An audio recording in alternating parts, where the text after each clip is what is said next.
Okay, thank you. I'll call the regular scheduled Tuesday, February 3rd Board of Finance meeting to order. Chris, if you'd call the roll, please. Yes. Deanna Carlson. Here. Tyler Lavieri. Here. Michael Chen. Here. Chris Labrise is here. Victor Alvarez. Here. Maria Weingarten. Here. Bob Hamill. Here. James Yao. Here. Nick Matrakis. Here. Dan Schaefer. Here. Steve Doka. Here. Alan Bedaines. Here. Everybody is here, Okay. Mr. Chairman. All right, thank you. Let's see, I need a motion to approve the minutes from January 20th.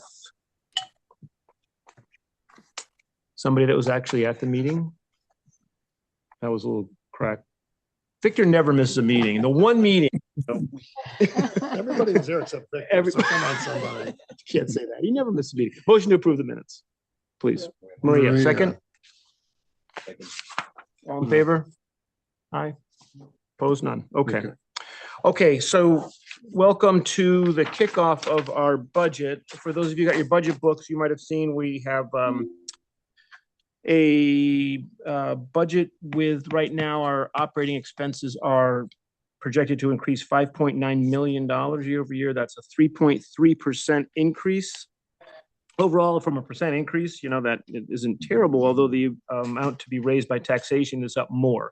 So we do have a project here. We've got to find a way to look for $1 million to $1.5 million to $2.5 million worth of expense to take out.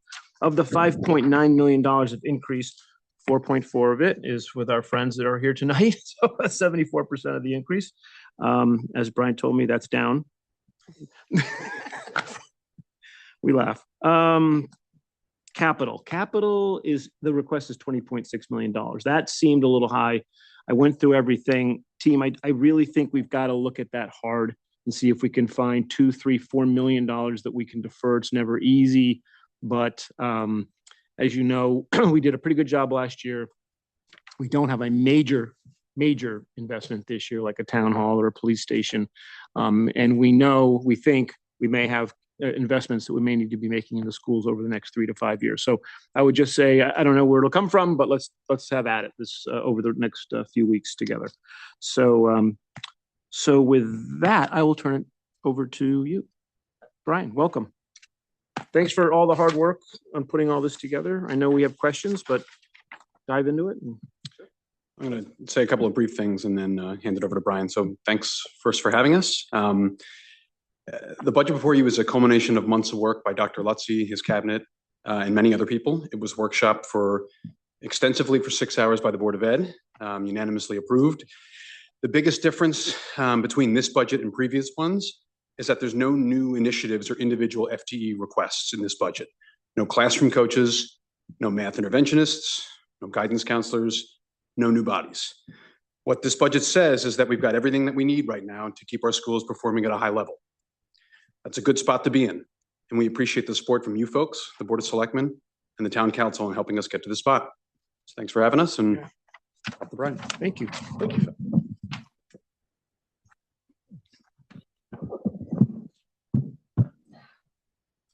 Great. Well, first, let me start by saying thank you for holding this special meeting for us here at the Board of Education. I know when we looked at the calendar and the way things set up with winter break and otherwise, it would have been much later in the month for us to have this initial conversation. And we'd much rather have it now because we've just finished up with the Board of Selectmen just this last week, right? So, and not finished up, but they went through their part of the process. And now we move into with the Board of Finance. And we always enjoy coming here, having an opportunity to talk a bit about the budget, about the guiding philosophies that we have that underpin the budget that we'll be talking about, and also to share a little bit about the return on investment, because there are definitely different camps around budgets and what they are and what they represent. And there's some that see it as an expense. I don't. I see it as an investment. And it's only right as the steward of that investment to take a few minutes to share with you the return on that investment for our town. I think you'll be as pleased as we are as we go through some of the highlights with our kids. And, if I really was going to talk about all of the highlights, we'd be here for much, much longer than I intend to be tonight. But if you'd ever like to sit and talk about other things going on in the district, it's our favorite topic of conversation. But as we begin, let's see, here we go. This, as you know, is the Board of Education's proposed 2026-2027 budget. And we believe that our schools are the cornerstone, not just of our community, but that public schools are the cornerstone of our nation. The excellence that we have in our New Canaan Public Schools exists throughout the system. And I want to start by saying thank you to the Board of Education. We have a 9-member volunteer Board of Education. And in their roles, they sacrifice time with family and friends in order to be a part of something greater than themselves. And I know each of you up here is very familiar with that commitment and what that takes. Our Board of Education is strong and solid and aligned in making sure that the decisions they make are in the best interest of children, of our teachers, our faculty and staff, our schools, and our greater community. And there's really no greater blessing for a superintendent than to serve a board that is so dedicated to the kids, the schools, and the community itself. And I'm very, very lucky to be sitting here representing the board and their budget to you tonight as we continue in the process. Education is incredibly complex, and any metric that tries to boil it down to a single number is missing the mark in a variety of different ways. But we'll do our best tonight as we look at a couple of different things. But I do want to share with you thanks for a couple of people who helped put all of this together. I want to start by mentioning Pat Marinan, who is our budget director. Pat works tirelessly on this budget for next year, the budget we're currently in, managing all of that. And as we get a little bit further into the year and into the summer, she'll be looking at, after this budget's approved, she'll be looking at implementing this budget, reconciling the last year's budget, and then even building the next year's budget. She is amazing, and the work that she does is reflected in the document that we're going to be talking about and walking through a bit tonight. Sitting to my right, of course, is Sean O'Keefe, our Director of Finance and Operations, who's done a fabulous job once again overseeing and shepherding this process. And behind me are our cabinet members, right? We've got our Deputy Superintendent, Dr. Jill Carenti, our Assistant Superintendent, Bill Tesber, our Director of Human Resources, Darlene Pianca, and our Director of Innovation and Technology, Melinda Meyer. And all 6 of us together as the cabinet oversee each of the operations that occur throughout the district. And of course, doing that work on the ground, there's our principals. It's Bill Egan at the high school, Dave Gusich at the middle, Sarah Granite at the intermediate school, Jan Murphy at West, Zoe Robinson over at East, and Matt Kaskak over at South. And as we talk tonight, I mentioned their names because they've been such part of putting this together. And the process that we use, as you're likely aware, is not a top-down process or a bottom-up. It's a combination of both, because we believe that information and insight about the work is best provided at the level at which the work is done. So we don't sit in our offices, create a budget, just roll things forward and say, this is it. But nor do we say, put in here everything that you could possibly want.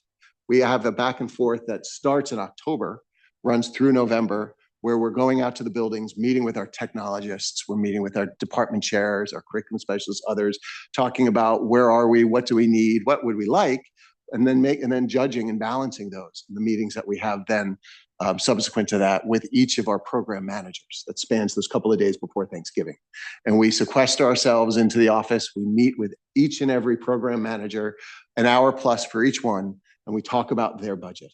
And then we roll into December, and we're working with our Board of Ed and others, and we'll get into that a little bit more. But just wanted to share how fortunate we are to be part of such a great team that is real. They're very careful stewards of every one of the resources, and the support that they provide for our children, our families, our faculty and staff is reflected in the cultures that we have throughout our district.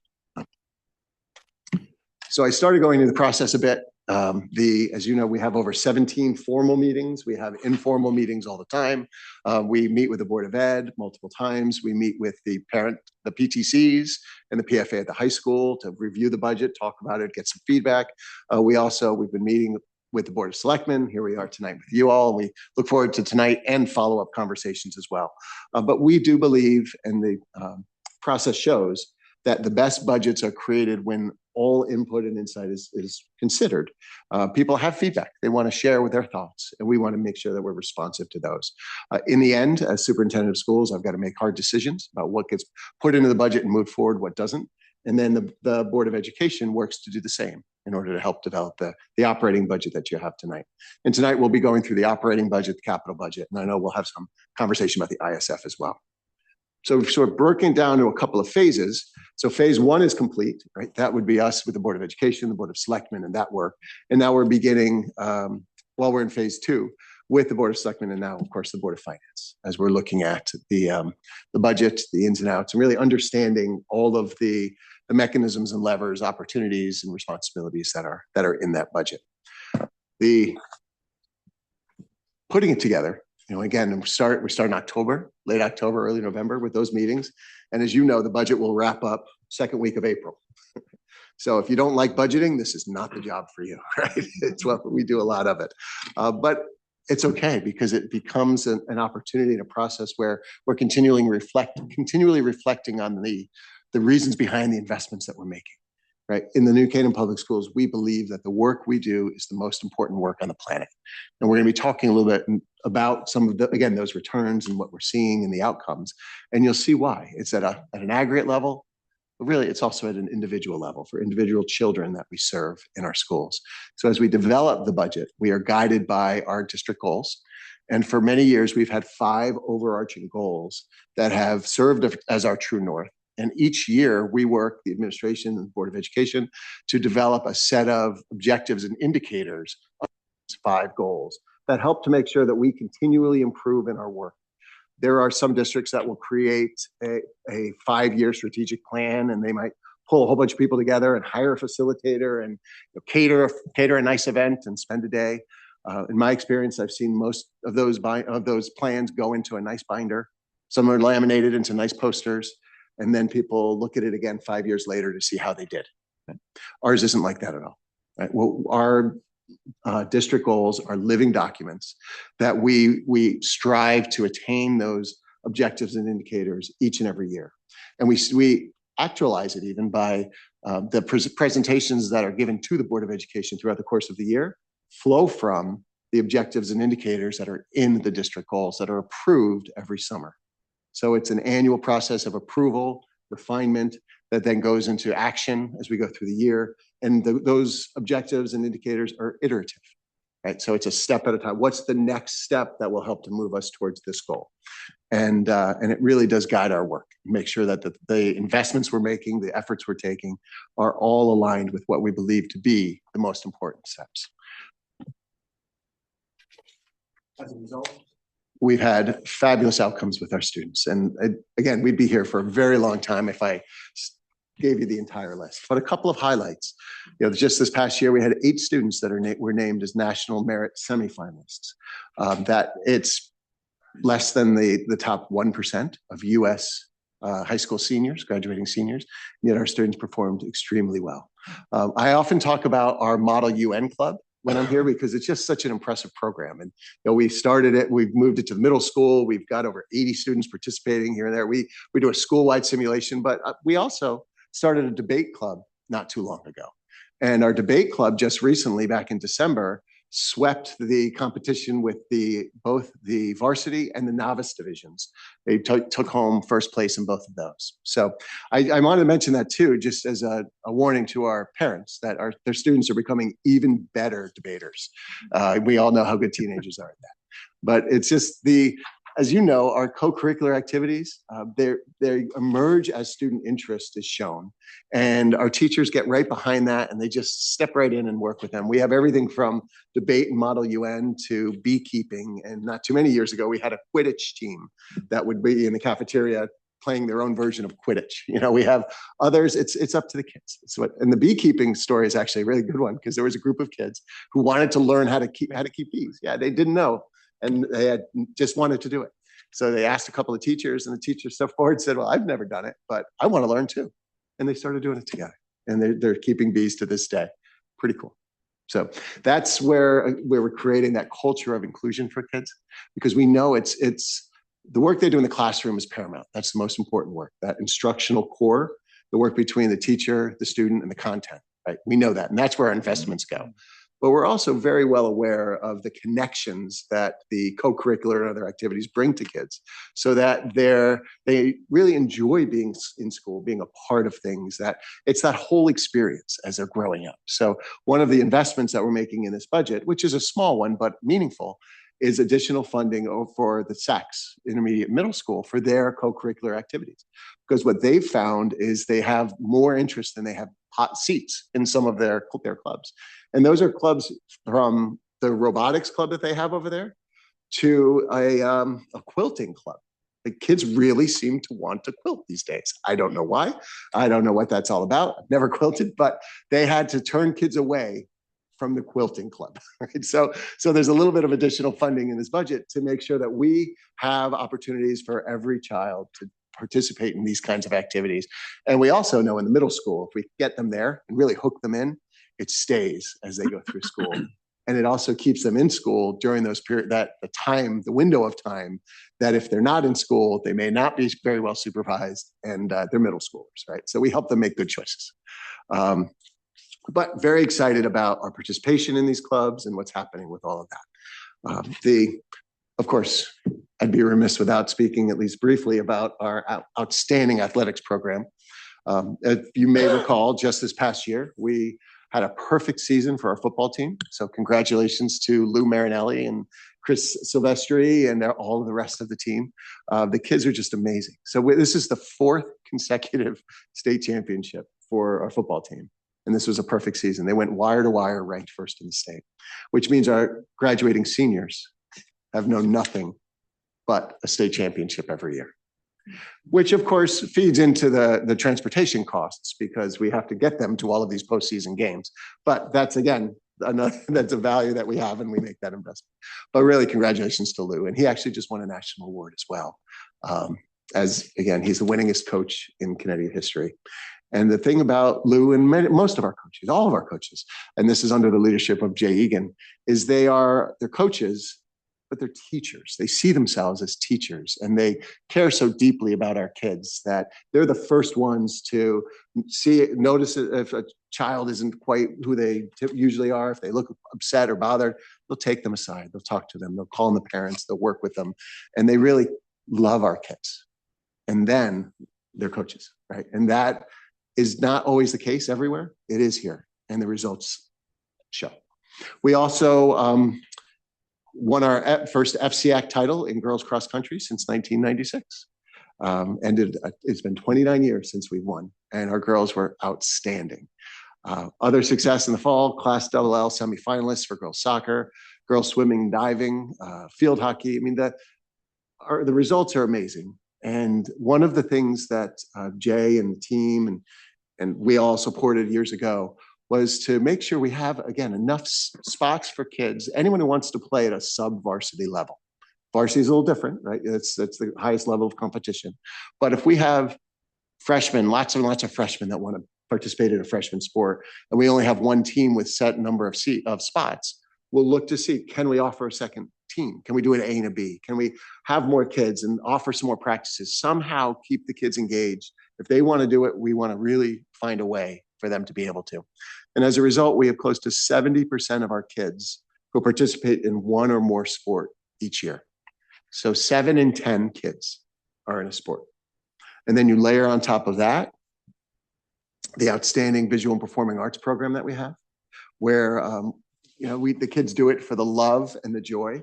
There is some adjudication, right? So we have a Halo Awards in Connecticut, which are for high school theater, and our students perform incredibly well in that. We had 13 nominations just this past year. Les Mis was an outstanding production. Really, it would compete with anyone, right? And then there's also Jack the Ripper, and our kids loved it, hearts and soul into it. For every child you see on the stage, there's 3 behind the stage, running the show, doing the work, doing all of those things. And it's a thriving program. We have 5 shows per year. And actually just recently, we're starting to partner a bit with Powerhouse and doing some work and having some conversation. And the kids are going up there and doing some shows and working together. It's a growing program for sure. And it starts in the elementary schools, right? So we start doing some work in the elementary, we get into the intermediate, and they'll do shows like Finding Nemo Jr. or Shrek Jr. and things like that. And they do age appropriate shows, and then they feed right up into the high school.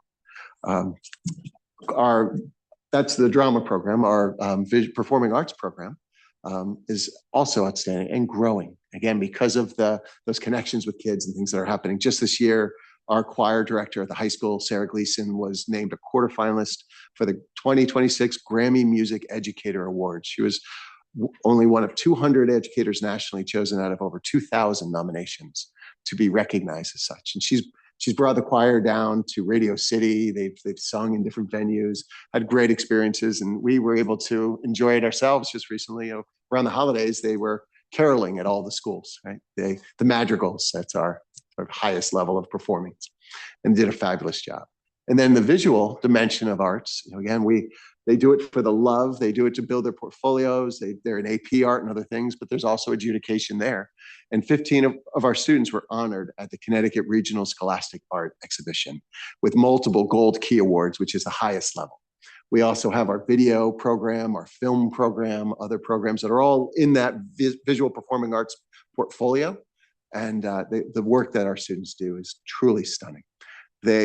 With the dome now, because of the new technology of the dome, the revised, renovated planetarium, we are able to show films that our kids are creating, because they're, instead of it being a star ball, which is sort of dots on a dome, it's now two projectors that are overlaid and they lace together. So kids can produce content, put it up on the dome, bring their classmates in to see it, and become the directors and producers of their own shows.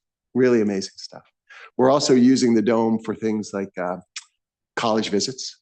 You know, if you go on the web to a college website, you can get a 360-degree visit, right? A tour of the campus, whatever. So our counselors can bring kids in that are interested in a school. They can sit and put it up on the dome, and they can do a guided tour of the campus together. And they can even sometimes have the rep on the phone talking them through it as they're touring the school. Mm-hmm. I think it's only a matter of time before Lou Marinelli starts going in there to watch film. Yeah, and I'll help him do it because I think it'd be wonderful. He'll see things that no one else can see. Right? All of those connections and all of the ways that we sort of keep our kids engaged in school. And again, we know that kids that are engaged in school outside of the classroom are more connected to the school, to each other, to the work. They're more engaged with the work, both in the classroom and outside of the classroom. They also have deeper relationships with the adults in their lives that are in the school, which helps us to make sure not just that we have that positive climate, but also we have a safe climate, right? Because our kids are the ones on the ground. They're in the midst of the world and the life of all of the kids. And that keeps that communication open. So if they have a concern or somebody else does, they're comfortable coming to trusted adults in the environment. So all of it works to create schools where kids want to be and where parents and families feel comfortable sending them.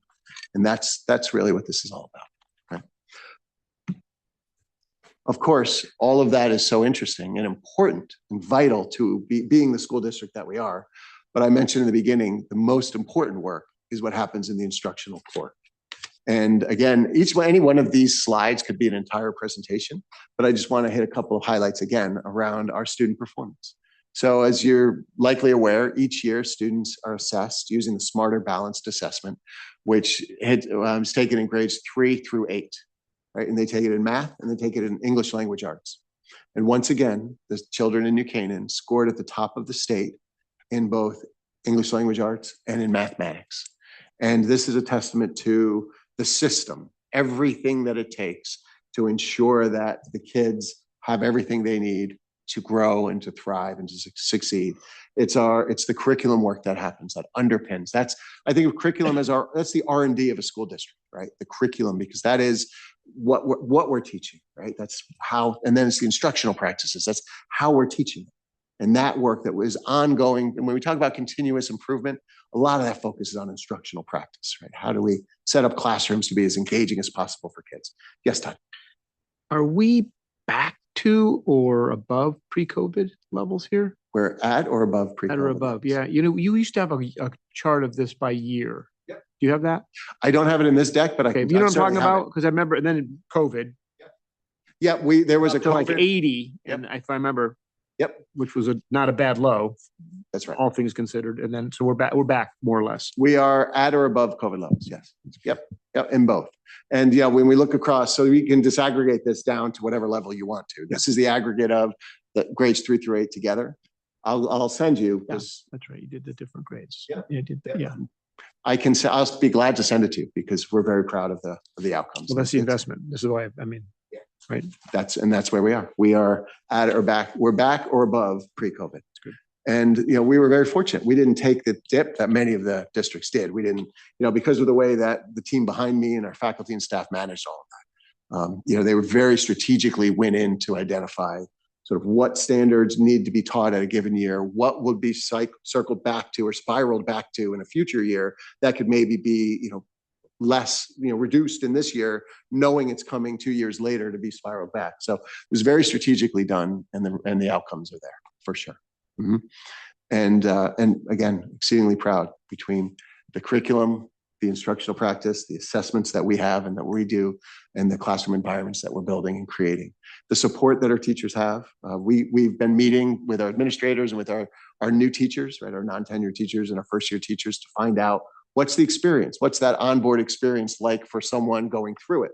We know what we've designed it and expect it to be, but so again, that's the best feedback about the work is given at the level at which the work is done. So we want to know how it's going, and universally, the support they're getting, the information that's shared with them, the kids they have, the curriculum, the content, second to none. And challenging is all get out, right? They'll all say this is a school district that has the higher expectations than they've ever seen.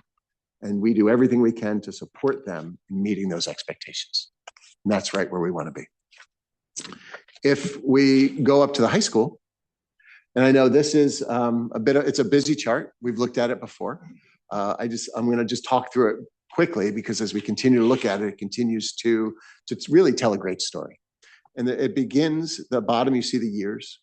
The gray that may or may not show on the copy that you have is the total student population at the high school, each of those years. And you'll see that varies from about 1250 up to about 1320, give or take. So it's in a relatively tight band on the whole. The blue line is the number of students who have taken one or more AP tests in a given year. And you'll see, as you see on the left, the enrollment's relatively stable, a little bit higher in the past years, maybe than it is now. But yet that blue line is continually increasing from 2010 right up until 2025. That's the number of individual students who are taking one or more AP tests. The red line is the number of tests that are being taken. Because one student might take a couple of tests in a given year, right? And then again, you see the upward movement. And then the green line is the score, the percentage of students scoring a 3 or better. And in the advanced placement assessments, a score of 3 or better is considered college level credit, college level work. And that's why we use that 3. There are other metrics. Again, we could do a whole presentation on AP scholars and other things, but really I think this data chart tells quite a bit because it shows that our theory of action about expanding access to college level work for students is working. And that theory of action was if we diversify the catalog of AP courses so that we had the traditional catalog back in 2010, which was your AP US History, AP Biology, AP Chem, it was, AP English Lit, a couple of others, AP Calc, those things. If we can diversify that catalog, then we would we'll create opportunities for students to take a college level course in an area of strength. And that's exactly what we've seen happen. So by diversifying it, we've added courses like AP Micro and Macroeconomics. We've added AP Psychology, AP Statistics. We've added AP Physics, A and B. We've added just a whole catalog of AP college level courses, including in the arts. We have an AP Music. We have AP Studio Art, right? So and in those courses, the kids are developing portfolios that are actually being submitted for scoring, right? So it's not a sit and take a test, it's develop a portfolio and send it off. And in all of those cases, our teachers go off to training 1 or 2 weeks offsite. They develop a syllabus that's approved by the College Board before we use it in our schools. They are holding those kids to high standards, of course, and the assessments happen in May. And that's where we time our senior internship program so that it's after the second week of May, we start the internship because that's the end of the AP tests. And for the last couple of years, we've had 100% participation in our senior internship program, which is outstanding as well, because those kids are given an opportunity to be in the world, to work, to go through the experience of sort of serving in a capacity other than being a student senior year after all the assessments are over, waiting for graduation. So if they have some meaningful opportunities to make a contribution prior to graduation, which I think is great. So, Does anything explain the 10% drop? nothing, Takers? nothing that I know The of number right of now. tests taken were sort of flat, down 1.5%, I guess. I would, I'm going to hazard a guess that we've had a personnel shift, right? We had a teacher who was teaching AP economics, micro, macro, who was beloved. Brilliant teacher, lived it, breathed it. Like he is an econ teacher. He moved over to be the lead in our downtown campus now. So he's working with our alternative students down there with the high school, and kids, like in college, kids can follow the teacher. And so I think the enrollment in that course went down a bit. And if that's what you're teaching, it could hit 100 plus kids, because these are semester long courses. So it can actually hit 200 plus kids. And some obviously still signed up and are taking it, but I would venture to guess that enrollment is a piece of it. Yep. And Mike is doing a fabulous job with the kids in the downtown campus. They're learning more economics than they ever thought they would. Yep. So again, I think it shows, and it's another reason why the way we develop our goals with our iterative objectives and indicators is so valuable and important. Because it's a step at a time. The work we do today will influence what we do tomorrow and the day after and the day after. And so again, having a theory of action like this, we live on theories of actions. If we do this, then we look to that, and we can come up with them all day long. But having the data to validate that theory, and that tells you to continue doing that work. And that's exactly what we're doing. So there is strong research that speaks to the improved likelihood of success in college and after college for children who have an opportunity to take one or more college level course before they graduate high school. This is only one of the ways we're able to do that. We also have articulated some of our courses with UConn. So there are courses in world languages and sciences and others that students can take and actually receive credit from UConn. And in some ways that can be better, because that credit almost always transfers to wherever they're going.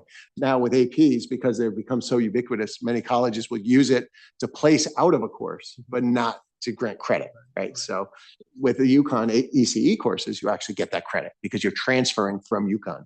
And the teacher of that course has a master's level degree or higher in the content and is accepted as a university professor. So they have to have the right transcript, the right resume in order to be accepted as and considered faculty at UConn, which is fabulous. We also have programs that are articulated with the University of New Haven. That's our project Lead the Way. And those are the engineering courses that we have. And similarly, as our kids are going through those courses, and in engineering, they're receiving college credit from the University of New Haven. That similarly transfers as well. So we've looked at this. We've continued to find ways to diversify the catalog and provide more and more opportunities for kids to challenge themselves, right? But to challenge themselves in a controlled environment where they still have the support of us and their families and their friends and everybody else. And it's gone very, very well.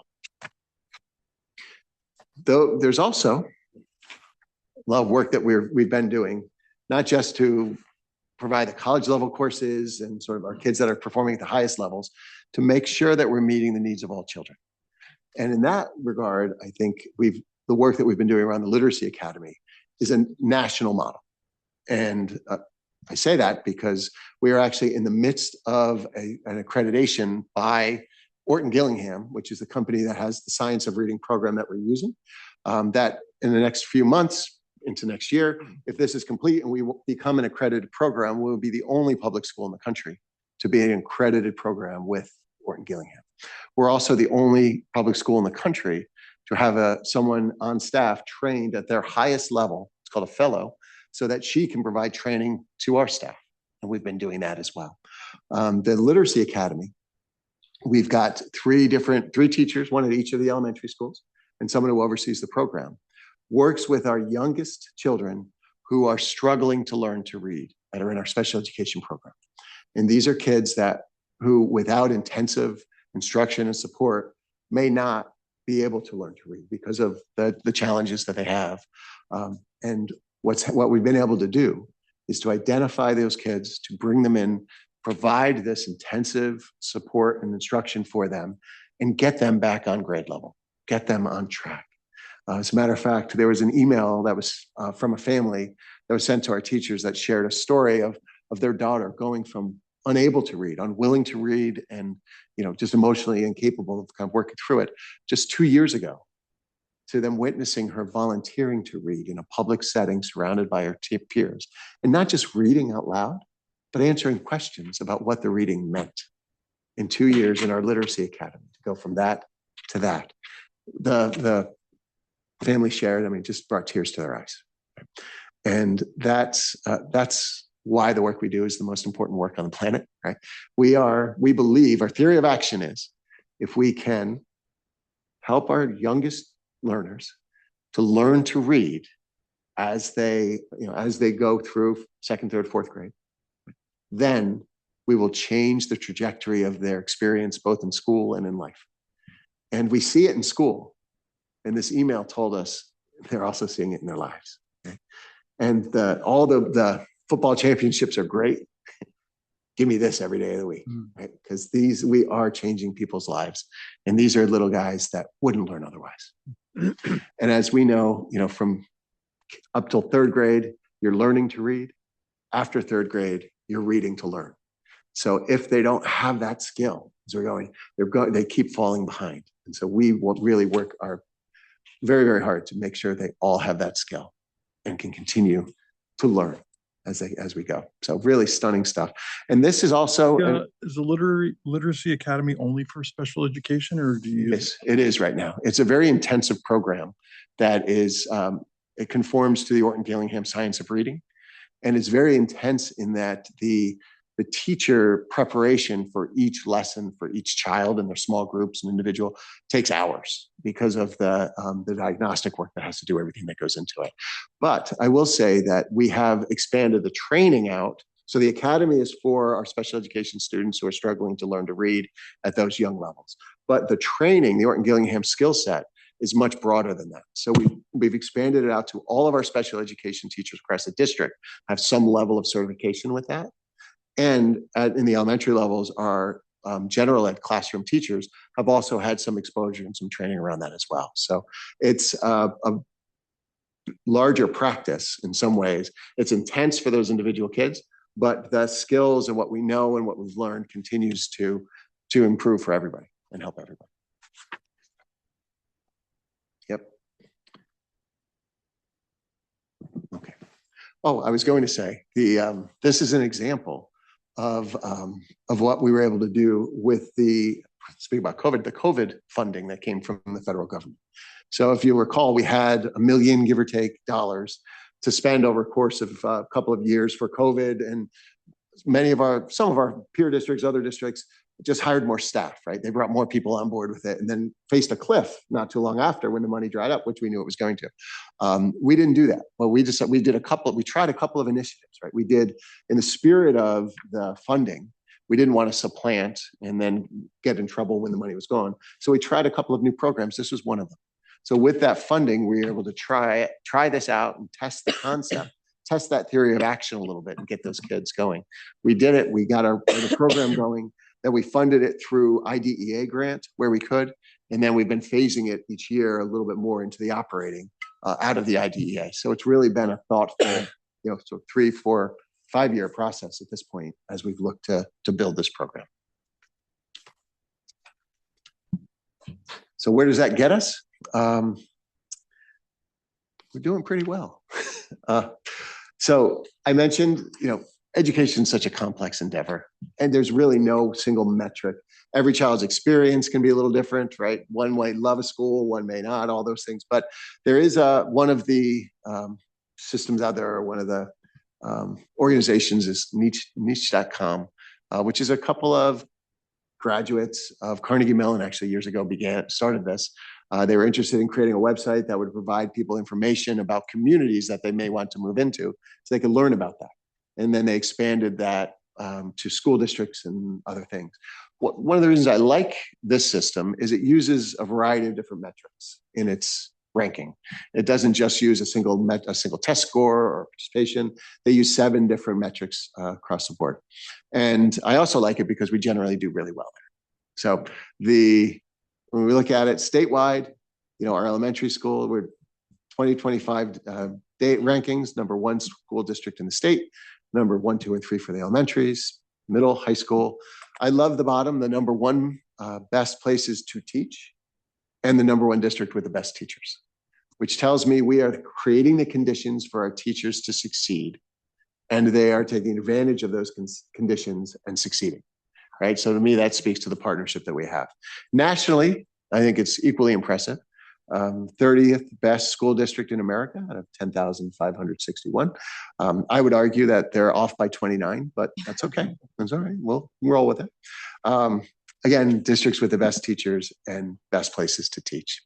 What's not up there, which is also, I think, quite impressive, is we were also ranked by Niche as the 8th best high school for student athletes in the country. So we can say thanks to Jay and Lou and everybody else that's working with our kids each and every day, but that's a cultural thing as well. And we think all of the other things we've been talking about, right, with the participation and the scores and the outcomes and all how well our kids do, and to be the 8th best in the country for student athletes. When you think about some of these high schools across the country, right? Friday Night Lights out in Texas, you have the California schools, Arizona, these enormous schools that really focus on the athletics and do it brilliantly. We do focus on athletics, and we focus on the visual performing arts, and we focus on the co-curriculars, and of course, everything is anchored in the academic work that we do. How do they rate? How do they do that? Number of students participating in sports? Multiple metrics that they use. I think they also have comments sections on their website where people can share comments about their experience. So if you look, there's ratings, and parents and kids and others can leave comments on the website. They might look at graduates who've gone on to do other things. Yeah, we've had quite a few do that in the last couple of years, right? Unpack the methodology. It'd be fun to do sometime. Yep. So again, performing extremely well. We think so. I think our kids think so. Our community does, and there's some others nationally that we do. I think we do as well. I mean, we've been at it now a long time. Worked right, and that's right. And this is one of the reasons we love coming here, as we get to talk about, the outcomes of the inputs that we spend all of our days and nights thinking about and doing, right? And to share with you, so you're the one helping us to make these investments. You're the one helping us to support these schools and to make them the places that they are. And so I really do come here with gratitude, because I feel very lucky to have the relationship that we have. And that's a credit to you, a credit to the Board of Ed, and something I'm very lucky about. Well, it's the taxpayer. It's the taxpayers and the parents. I mean, they're all in. That's sort of the magic sauce at the end of the day. We know this. Yeah, the quality of this discussion that we have here is terribly informative to anybody in the town who wants to dial in or listen to the recording of this. If they really want to hear the true story, the whole story, not of what you're accomplishing here. So it's shout out to the rest of the town. Listen into the Board of Finance meetings, because you might learn something. Well, I would also say this budget's $124 million, right? All in with debt and everything. You take it very seriously. I mean, when you went through the process, that was important. We know it, but it's important. There's a lot of steps and a lot of input and a lot of effort, and we get that. It's over $1 billion in the next 10 years, and you take it very seriously. And we do understand that, and we may disagree. It's fine, but we know you take it very seriously. You and your team, not just you. We do. Can I just ask you, so your district goal that says you foster ethical behavior, can you just give me a brief example of how you do that? So a brief example is a few years ago, we began including what we call SAPL indicators on our elementary report cards. Mhm. And those are the social emotional sort of goals and outcomes that we strive for with our emotional intelligence program that we have. And so by including those indicators on the report card, they become something that we look at and measure and teach and work through. So we use a system that we've sort of modified a little bit, but it teaches emotional intelligence for children, self-regulation. And so we, in the elementary, and as they move up, by having those indicators on our report cards, we make it something that's concrete in the classroom and something that we teach. So for instance, if there is a conflict between children, we don't just send them to their corners, right? We bring them together and we have a strategy that we use, restorative practices and others, in order to build understanding about what happened, help them to learn from the experience, and to help avoid recidivism and repeat behavior, those kinds of things. Great. Quite a bit through reflection, through dialogue, and through those restorative practices that we have. Okay.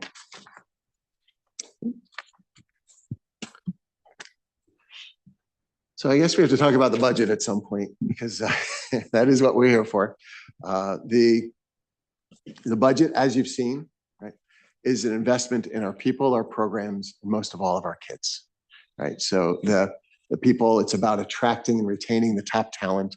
Education is a people business, right? From the moment a child walks onto the bus to the moment they get off the bus in the afternoon, there's adults in their world. They've got their bus drivers, the TAs, their principals, the secretaries, the teachers, the folks in the cafeteria making the food, the custodians cleaning up after them. There's like wherever our little guys are going, there are adults supervising where they are, teaching and otherwise.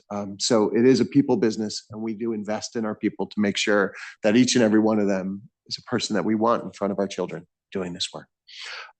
The professional learning I mentioned before, right? Our focus around professional learning is making sure that we're continually growing and improving in our instructional practices. Instruction's like everything else. It's an art and a science. It's learned. We are working through, nowadays we're talking about levels of engagement. So if a student isn't engaged at the level at which we want them to be, what are the instructional moves we can make to help them to become more engaged with that work? And what are the appropriate expectations? What aren't? Someone's not going to go from completely disengaged to completely fully engaged because you said something, right? There's steps you take, there's work you do, and it's part of it's understanding kids, right? And a belief that we have that it's skill, not will, with children. Children will do well if they can. And if we see children struggling, it's helping them to build the skills that they need so that they don't keep struggling. It's not about what it was when I was a kid, which try harder, try harder. Sometimes that may be a part of it, but it's really more about learning those skills, because we know kids will do well and succeed if they can, like all of us. Right? So that's the instructional kind of work that we're doing, the professional learning. It's not a sit and get kind of thing. You sit in a cafeteria and listen to a speaker, go home and call it a day. It's really active and engaged. As a matter of fact, we have a day coming up on February 13th. Right? That's our first day of winter break for kids and families. We'll have all of our staff together, and we'll be again engaged in a lot of this work together.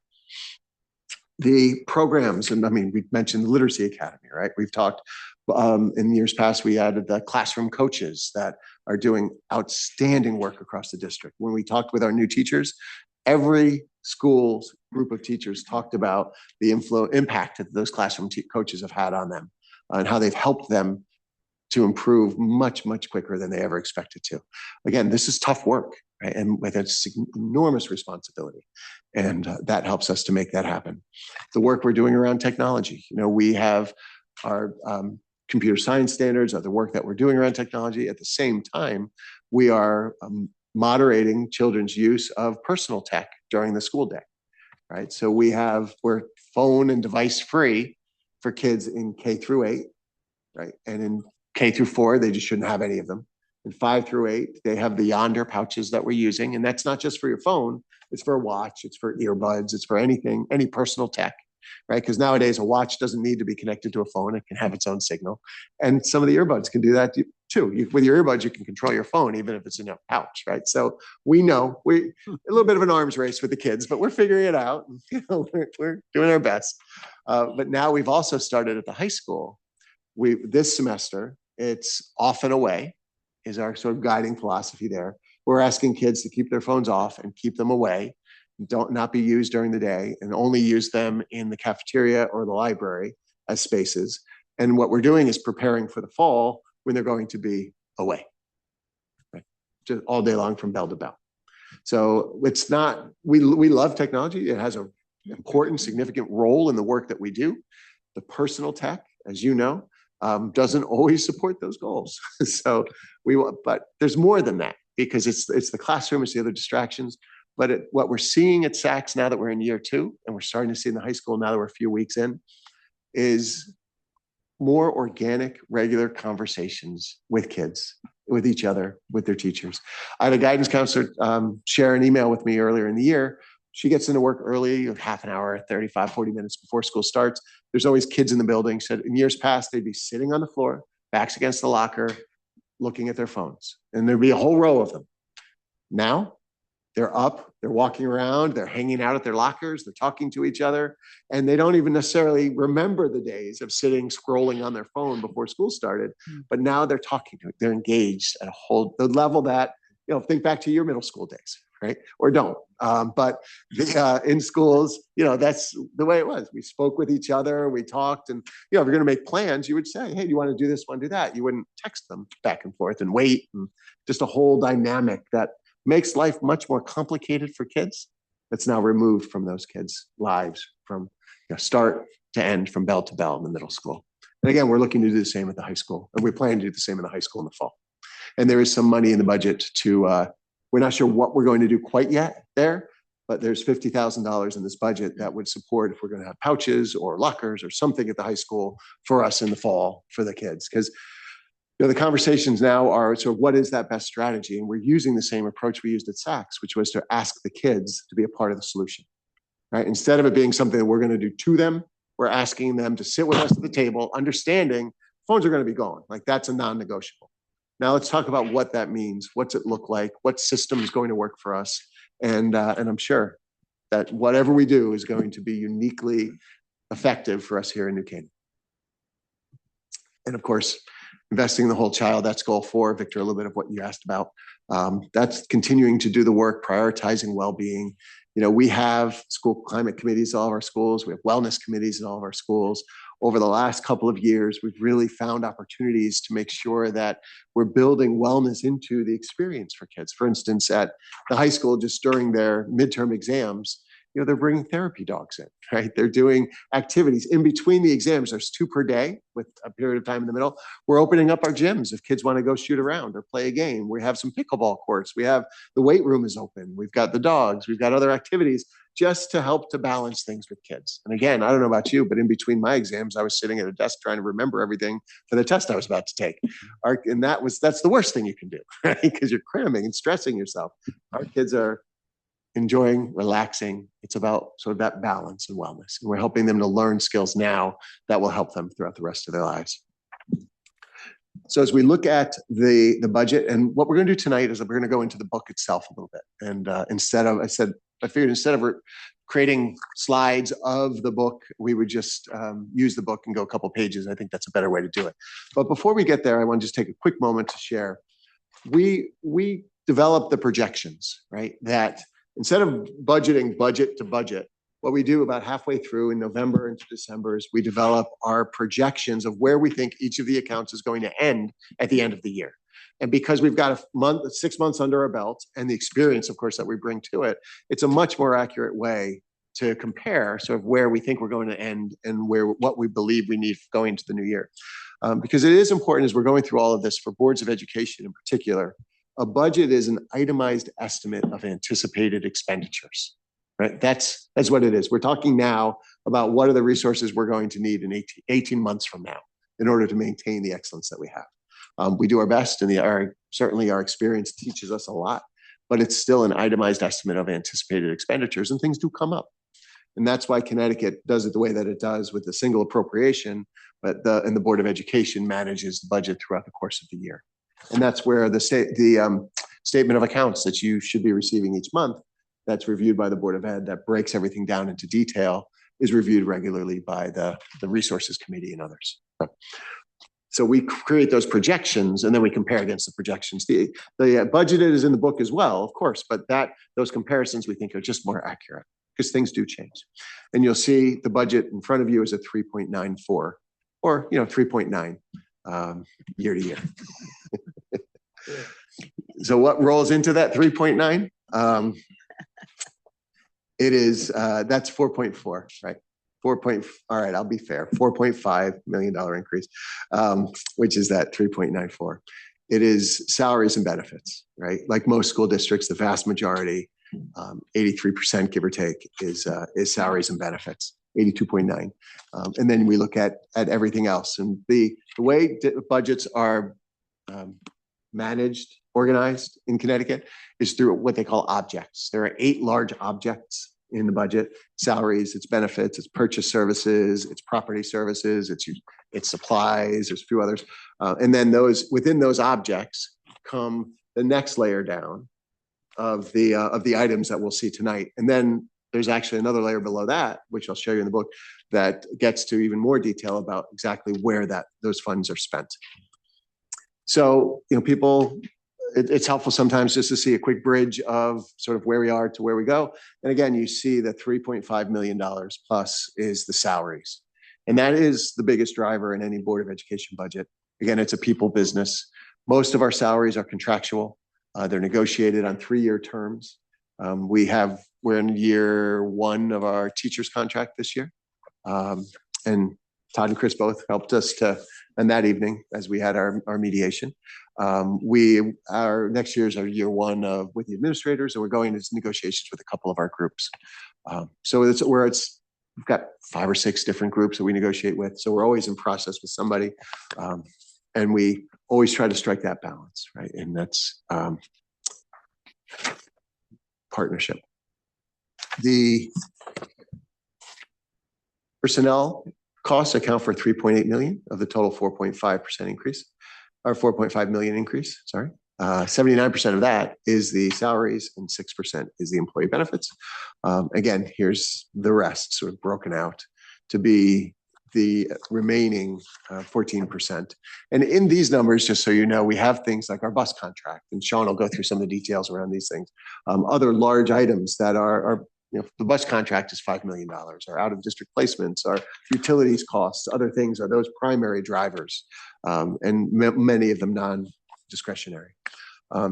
We have managed this budget, I believe, quite well. And we do take the responsibility of being stewards of the town's assets to heart. I mean, that is our responsibility to do that, to make sure that every dollar we spend is spent wisely, appropriately, and in the best possible way. And one of the things that we strive to do is to manage our operational costs as tightly as we can so that we make sure that most of those funds flow into the classroom. That's what we want to do. Whatever we pay for electricity, the lights are going to be on. If we can get that cost down, the lights are going to turn on, and that means more opportunity to use resources to help our children and help our classrooms. So we've actually managed our operational costs, I believe, quite well. We've done that through some PPAs and others that we'll talk about briefly. Our energy management, we're paying less this year for energy than we did 10 years ago. And I would love to say the same about home, because I know I'm paying a lot more at home than I did 10 years ago. But we've really been able to push that trend down. We've done it through a move to natural gas, propane over at West where we couldn't get natural gas. We've done that through solar. I'll break that out in a moment. But the PPAs are power purchase agreements, right? So I'll just jump to that because I know we've got some more things to do. When we put solar panels on our buildings, we used a program that was available at the time where we applied for and received what are called ZRECs, which are tax credits. And they were able to sell those tax credits essentially to a company that put their solar panels on our roof, because we can't use tax credits, we're non-tax, but we can sell those, and we did. And then what happens is we were able to purchase the power that's generated from the panels on our roof at a significantly reduced rate. So instead of leasing the roof for just X amount of dollars per year, we're actually able to capitalize on those PPAs in order to reduce what we're paying for the energy that we're using. And it's locked in for 20 years. So you see the levels at which we were able to lock in, about 4 cents over at South, over at Saks, we're below 4 cents, right? And that's locked in for 20 years. If there's no COLA, there's no adjustment. That's what that is, because that's the way that tax credit program works. So we're not just this year or next couple, but for the foreseeable future through these PPAs, managing a cost that otherwise can grow and really get you.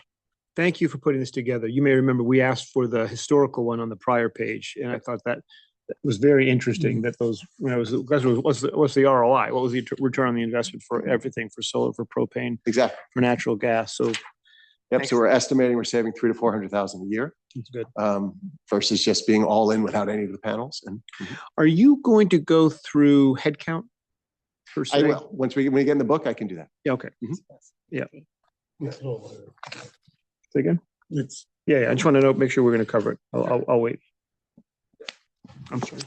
I was just gonna What say, is, I just have to ask, because we asked at the Board of Selectmen, because we're having the same issues at the town, so it's not a Board of Ed issue. I would say the investments in the solar and all those other have been really fruitful. The CHP units have not. We're having significant issues with those, both at the town and at the Board of Ed. And, you know, I feel like I just have maintenance people out here consistently. So I think we do Okay. need to sort of watch sort of some of the new technologies that we, you know, subscribe to. That's right. Babe Ruth didn't bat 1,000, right? You're right. The CHP has been problematic. Has been inconsistent. There's been some challenges with communication, other things. I do think that, you know, we try, right? We try different things. We've, you know, with something else we tried that worked very well was shifting to propane buses, right? So most buses, as you know, run on diesel, and, you know, the noise, the exhaust, the cost, everything else.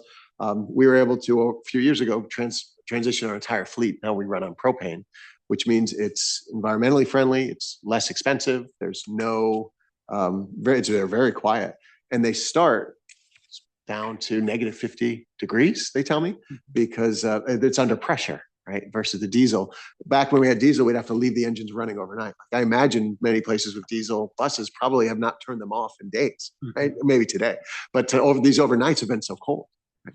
And I also know that if it's -50 or colder than that, we're not going to find out if the buses start, because we're not going to school. So I'm just going to put that out there. So we're covered. But yeah, the really kind of I think strategic work around managing costs like the utilities. There's others, but I think this is a good example. It helps us. It helps us to make sure that the money that we receive, the resources we have, are invested in the most important areas. And when I talk about a budget being so much more than a spreadsheet, that's part of what we're talking about. There we go. So each year, you know, we also talk about where we are as far as our per pupil expenditures, and wanted to just share briefly. So with all of this and all of these outcomes and all of what we're doing, there are 40 other districts in Connecticut that spend more per child than we do. This is not just the budget, and this is just an important note.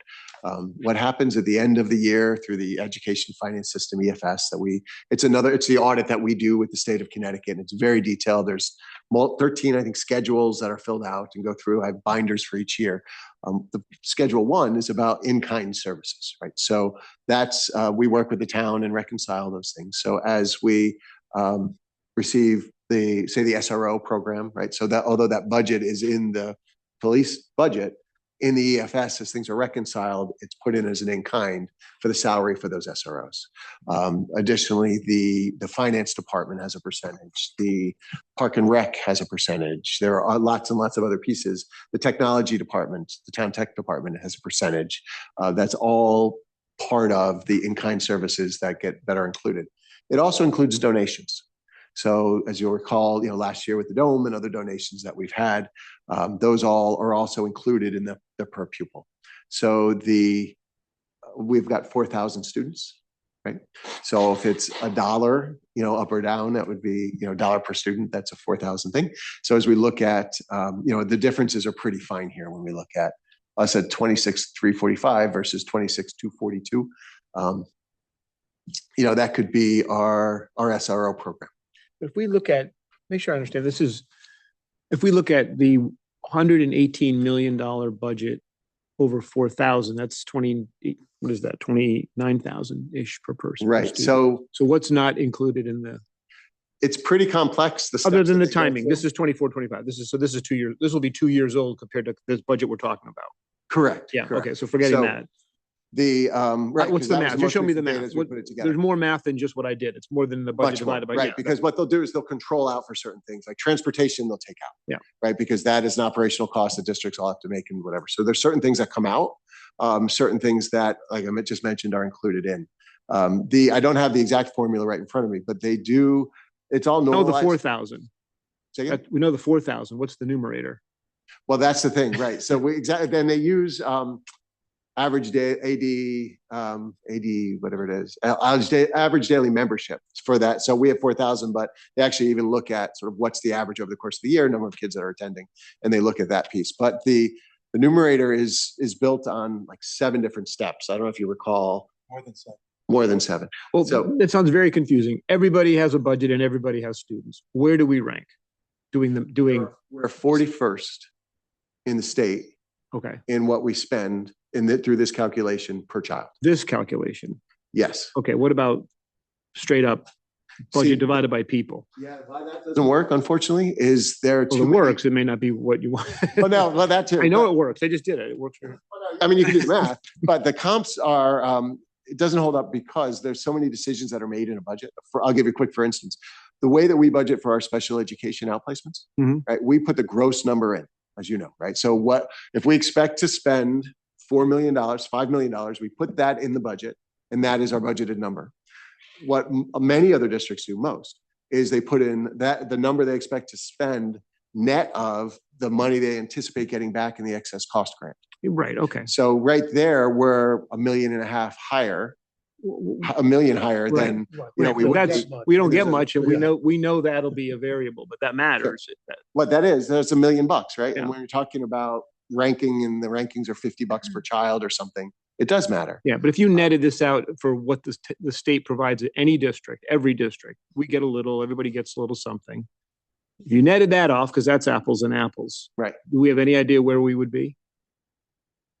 I haven't done that. Yeah. I haven't because. I think this feels a little, I get that it's a real metric that the state uses, but it's not a real number if I'm a taxpayer. No, it's only not necessarily good for that function. That's right. Yeah, I think the purpose. The is customer's around- saying, wait a minute, 118 million, 4,000, it's not 26. Right, but it levels the field for comparison's sake, right? So because it's every school's number is based on the same set of steps to arrive at that, Right, right? So right. whatever those are, so at least for a point of comparison, it's relatively, It normalizes that way, yeah. it does. And then the number is important for another reason too. This is the number that they use to identify the amount at which that excess cost grant reimbursement kicks in, right? So for high cost special education students, Connecticut has the excess cost grant reimbursement or reimbursement grant that they use, which is if you're spending more than 4.5 times this NCEP with a child, the amount past that is eligible for partial reimbursement, right? And that's the $1 million that comes back to the town. Right.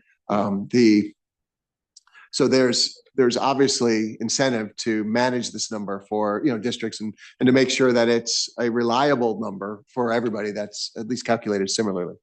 Is there any calculation, because I don't remember ever seeing one, but where there's some sort of bringing in the capital budget to level off, what sort of communities are investing in their schools? Because I think about Darien with all their, investments in their schools and things like, if you were to try to level set, what is each community gross net investment in a school beyond the operating budget? Is there any statistics? You want to do right, completely separate from the operating, right? Yeah. Because the challenge with it is I kind of That's want to the see real it math. all. I'd want to see it all. Actually, that is the real question. Yeah. It's 124 million, not 118, Yeah. because you have debt, you have other Right. things, and that matters. Right.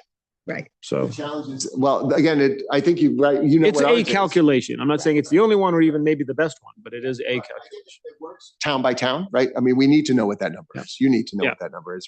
We should know what that number is for sure. But to try to do that, to compare it with other towns, challenge is the way that New Canaan manages its debt is going to be different than how Darien or Greenwich or Westport or Wilton or anybody else manages. You know, I believe it's sort of the way it's 20 years straight and how you do it. They might do 30, they might do 15, they might not do a straight. It might, so I the think you're year to year. required. I don't think you can amortize debt any differently from community to community. I think that's You can't do any more than 20. Right. 20 is the max. Yeah. But Greenwich famously, until only a few years ago, didn't have debt, right? I mean, they would fund this out of operating. Mhm. But, Right, so I but just- what kind of schools did they have? Well, that's a serious question. Yeah. So that's why it gets a little murky there. And I appreciate those nuances, but just the operating is kind of operating. It's how many teachers, how many admin, what does it cost this year for this cohort? That's right. Anyway, I don't want to get hung up on it too Yeah. much, but I just would be curious at 30-ish million, 29.8, how would that stack up apples to apples? It's not a big deal. I have to think we all have to be in the ballpark. Yeah, that's not a hard calculation Yeah. to put together. I mean, that's not difficult to do. We ask, I just- taxpayers ask us this question, right? They don't go into the AENGLC and calculate, Angle. right? No, exactly. No, exactly. And so question on that. So for all those districts that are lower in the Anglic that get a lot more from the state, their per pupil spending includes what the state's funding to them as well then? It does. It does. Okay. But are they spending the same amount to send the kids out of district?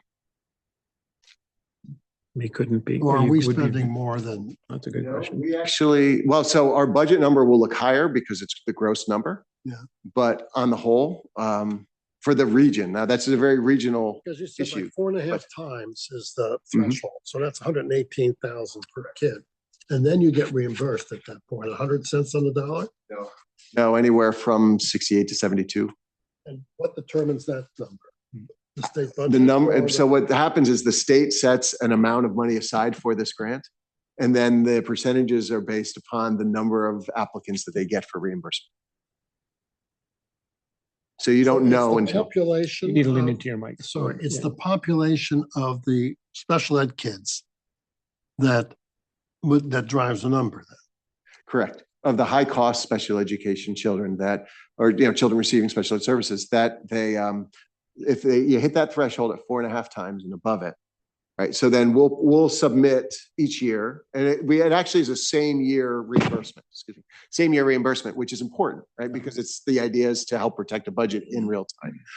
So we'll submit a list of our, the children and the services and, what fits for New Canaan. And that goes through Bill's office and Laura Luchette and others. And each district will do that, and then they'll aggregate it and they actually tier it. So of course, we're in the tier that has the lowest reimbursement of the group. And there's a middle tier and then a tier that gets a higher reimbursement. So for us, it typically ranges 68, 72, 74, somewhere in there. There's others that'll be 85%, that they're reimbursed. So it just depends upon the Anglic, really. I mean, it's just straight across there. But but yes, it's that for us totals up to that about $1 million.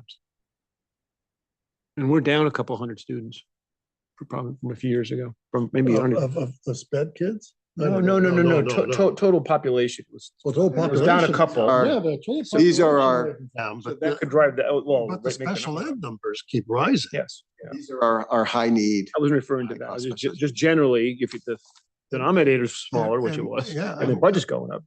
But but also there's Could be other 21. changes that occur again, and we can 21, 22. Now it's 26, 27. key with this stuff. Part of it is driven, I think, by the special ed, the Yes. cost of special ed. Well, yeah, just exactly. The cost of out-district placements have trended 5-6% annually. And the Or- population has grown either because we're identifying more people as in the special ed category or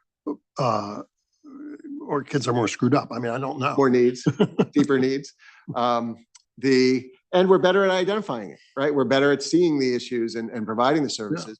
But again, to hit 4.5 times, right? That's not a special education, student receiving services that's in our schools necessarily. That's students in our launch program, right? So that's our transition program for students 18 to 22. And like a good example is just over the last couple of years, the state, through 3 different pieces of legislation, has expanded or extended the amount of time that children can stay in our lunch program, where they used to leave when they turned 21. Then it became the end of the school year in which they turned 21. Then it became on their 22nd birthday. And now it's the end of the school year in which they turn 22, and it's, it's sort of that July 1 to June 30th. So if a child turns 22 on July 4th, they'll stay in school for another full year. And those students, the program we have is outstanding, but it's resource heavy, right? So those students generally will be eligible, and you put transportation in there and other things as well. And so even like that move itself has increased some of the needs and the costs around this. Yeah, absolutely. So there are a lot of variables at play here as we manage it. Yeah. It's very complicated. Of course, when we talk about the capital reimbursement, I mean, our districts in Darien gets a 10 to 20% reimbursement when you have other districts, Norwalk getting like 100% in high school, right? So, I mean, it's. Yeah, that's another piece too. Yep, the eligibility for reimbursement for larger projects. And, I'm in speaking with our local legislators, they did say they'll help us to try to increase that. And there are some opportunities, again, like we do something with preschool down the line. There's some additional funding for school districts doing some work with preschools. So some variables, but yeah, it's not anything you can really count on all too much. Typically new is about 10% and renovate is about 18%. Yep. We're just scratching the surface here. This is fun. So speak to the budget and then we'll go into the books. At a high level, it is an investment, right? It's an investment in our students' futures. It's an investment in our work, on our staff, in our buildings, and everything that's around. We'll get into capital in a few minutes. But this portrait, I just want to take a quick moment to share. And you've seen this a couple of times on a couple of slides. That's our portrait of the graduate. And a couple of you here were part of the committees that met multiple times to develop this portrait, if you'll recall, in the Wagner Room. And so now, over time, after having put it together, the next step was to create some definitions of the terms and to continue to use the notes and things from the conversations we had together over those 4 nights. And now what we're doing is our students, our seniors, are developing portfolios that they're submitting to the staff that demonstrate their excellence in each of these 5 categories. And then the students are meeting and talking through the portfolio with our staff member as a way to ensure that every child who graduates from Canaan Public Schools has met our vision of the graduate, and that they're ready with these skills that are transferable across disciplines. And that was the key. We wanted to make sure that, the world that kids are going into is pretty dynamic, right? It's pretty fluid right now. There are lots of questions about what's coming and, what skills do people need and how do we best prepare them to excel in this future? And really the answer is by giving them the skills that are transferable, that will empower them to learn, to grow, to adapt, to collaborate, to problem solve, and to succeed in that way. We know technical information is being replaced. It's becoming obsolete faster than ever before. These skills will last a lifetime. And that's why that's the portrait of graduate for us. So if you will, we'll shift over to the binders. And what we'll do is I'm just going to take you to a couple of pages and we can sort of work through, because there is something about this budget that I need to point out. And the Board of Finance knows this better than anyone, or maybe Board of Ed, but you're right up there with them, is this unpredictability of our kindergarten enrollment. Remember, I came in October, we talked about the projections, talked about the numbers, sort of lots of really good conversation about birth rate versus the K enrollment, that birth to K ratio and all of that. So we really struggled to think about what's the best approach, because if we use those projections as we have in the past, then we're looking at 8 additional staff members, 8 additional kindergarten classes. We're looking at the need probably from modular trailers at one of the schools and other things, like a significant investment. And we're not convinced that that's what we need. We're likely to need something, but we're not convinced that we need all of that. And instead of sort of trying to split the baby, so to speak. We said, let's budget with a static kindergarten. We'll budget for exactly what we have this year, and then use the projections in the budget on every other grade, as we always have done in the past, because that's been very reliable. Once the kids are in the system, the projections are pretty good, usually 99+% accurate, because we've got so much history and so much data. We're really very good at that. The challenge is getting them into the system. When will you have greater certainty of the enrollment for kindergarten next year? Certainty is a tough word. Or We'll be closer. 80%, 70%? Yeah, so we'll know enough to make some decisions, at least in the beginning of April. We're still not going to be certain because we don't know what the summer is going to bring. We may still have to adjust more, but we've set that as a target to make some decisions, because if we have to do some of the things that we may have to do, it'll take a couple of months to do that, right? So that includes the portables over at East, or that includes if we have to move some of the pre-K classes out of West over to South, right? So both of those are multi-month initiatives. We can do it. But we'd really want to try to get going in April if we have to. Just to maybe pick up on your question, the portables and the move are not in the budget. They are not. That's important to know. Yes. So, because it's too variable. okay, I think it's actually probably the right way to do it. And we'll approve a budget Mhm. with that in mind. Yep. And we'll have a COVID-like conversation in April or May and say, okay, we need something. And that something range, now or don't know now, or We have a range in mind, and actually we'd Right. like to have the conversation before that, so it's established. it's fine. And then if it's triggered, it's there, and if not, it stays. Let's do this. Let's try to commit to having a little more of this conversation at our next session at the Yes. first week of March, which again is getting a little closer. And we'll have a sense at that point. Good. Because I think that the idea broadly is a contingency fund of a range or a number and TBD that, and make a better, more informed decision later in the process. Again, let's not solve that tonight, but that's That's sort of the original thinking, to just keep it out of the budget and then work it.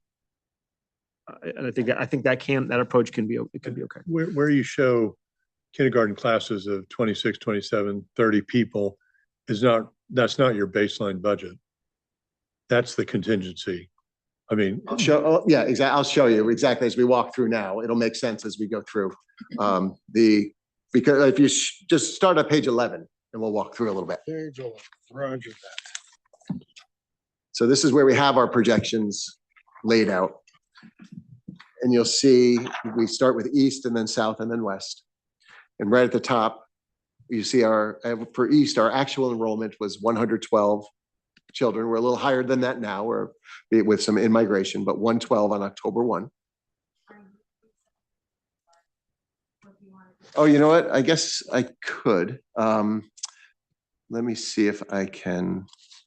I'll just share that instead. Let's see. I just have to open it. You just may have to keep reminding me to move it if you don't mind, Tucker, because you know how it goes when you're managing multiple things. Let's see. Single page. I will share. But people, It is on the our website. members online have the book on their tablet. Yes. Oh, they're alone, okay. Okay.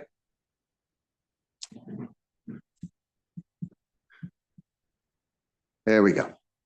Is that clear? Yeah. Okay. So across the top, you see kindergarten, 112 on October 1 of this year. Projection is to 162, which is 50 up from year to year. Go down to South, 99, projection was 135, which is up 36. And then West, kindergarten 77, up to 120, up 43. So the reason we didn't want to build this into the budget is, again, I don't have confidence that these numbers are going to materialize. I think they're going to go up. I don't think they're going to be where they were this year, and we have some evidence to show that. But I don't think they're going up to that degree. And I think that's where a non-lapsing account that can be, the challenge will be when the decision's made, we will just need to be able to access that funds right away to make sure that we're ready.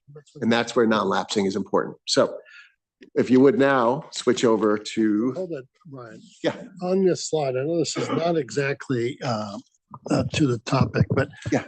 I have some concerns about the weighting of these three elementary schools. I mean, there seems to be just too many kids in East, and not enough in West. And is there a way to redistrict the schools? I mean, I'm really concerned about the pressure you're putting on East School. Well, thank you for saying that, because I am too. The thing about And if the West portables numbers- are going into East School, I mean, honest to God. Well, the thing about the West numbers that you don't see are the pre-K numbers. There are also 5 sections of pre-K that are over at South that are not in these numbers, right? So that adds more to it. But East, at West, did I say? What did I say? I'm sorry. At West. I'm sorry. Oh, to be South. But over at West, we have 5 sections of pre-K that you don't see. But we're going to have to look at, the challenge is. That's 40 kids, 60, 60 kids. Okay. about 12 in a pre-K class with 5 classes, give or take. Oh, I thought the limit was 8. We go up to about 12. You can go 12. Okay. Yep. And so we add that to the number on the West side. And South going below 500 is a very recent phenomenon in the last 2 years. And Matt Kaskak has been there for over 20, and he doesn't recall it ever going below 500. Right. So that's a pretty new phenomenon there. We are going to have to do some redistricting at some point.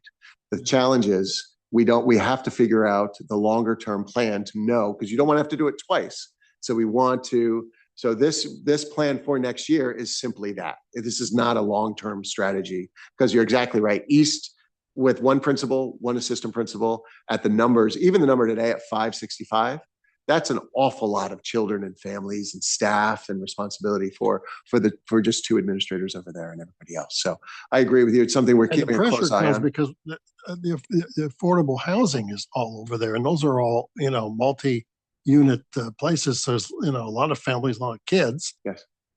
Which doesn't get replicated necessarily at South and West.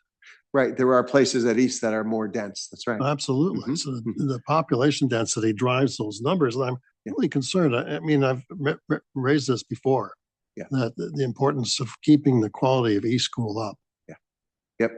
And so that is, once we have a longer term strategy, which we expect we need to put together in the next few months, then we'll be having conversation around, how do we manage that? Because we want to balance these things out and make sure that there is equity across all 3 of the schools. Well, that's your swim lane. Our swim lane is to make sure we accommodate demand. And I think we've been pretty flat over 20 years. What are the other school districts that you had on that prior page? Would they be flat, up, down in terms of headcount over a decade? Probably similar to us. What us? Probably pretty flat. Okay. Yep. It feels like a 150 in the elementary schools up is a big number now. A big number. Well, and so in talking to my peers, they don't have the increase in births that we have. Yeah. So, and when I met just recently with folks in other Durgay, the superintendents, and we talked this through, and really our driver is the births. We typically run about 150 births. This next year, it's 215 in 2021, and 2022 is over 200, and 2023 is looking like it's over 200. So that jump in birth rate, and then the sustained, sustaining at that level. They don't have that in Darien, Wilton? No. According to the superintendents, they didn't see the same thing. Well, and they're drawing making from a the great same job. data source? Let's be honest, right? Okay, it must All be in right. the water supply. We got to cut. Right. So, I mean, there are, again, each town's a little bit different, right? In the variables that we work with. Yeah, This is an okay. unknown variable for us. And that's why, again, we thought freezing K and doing the rest the way that we always have Yeah. was the most responsible approach. Yep. Good. So if we jump over to page 12.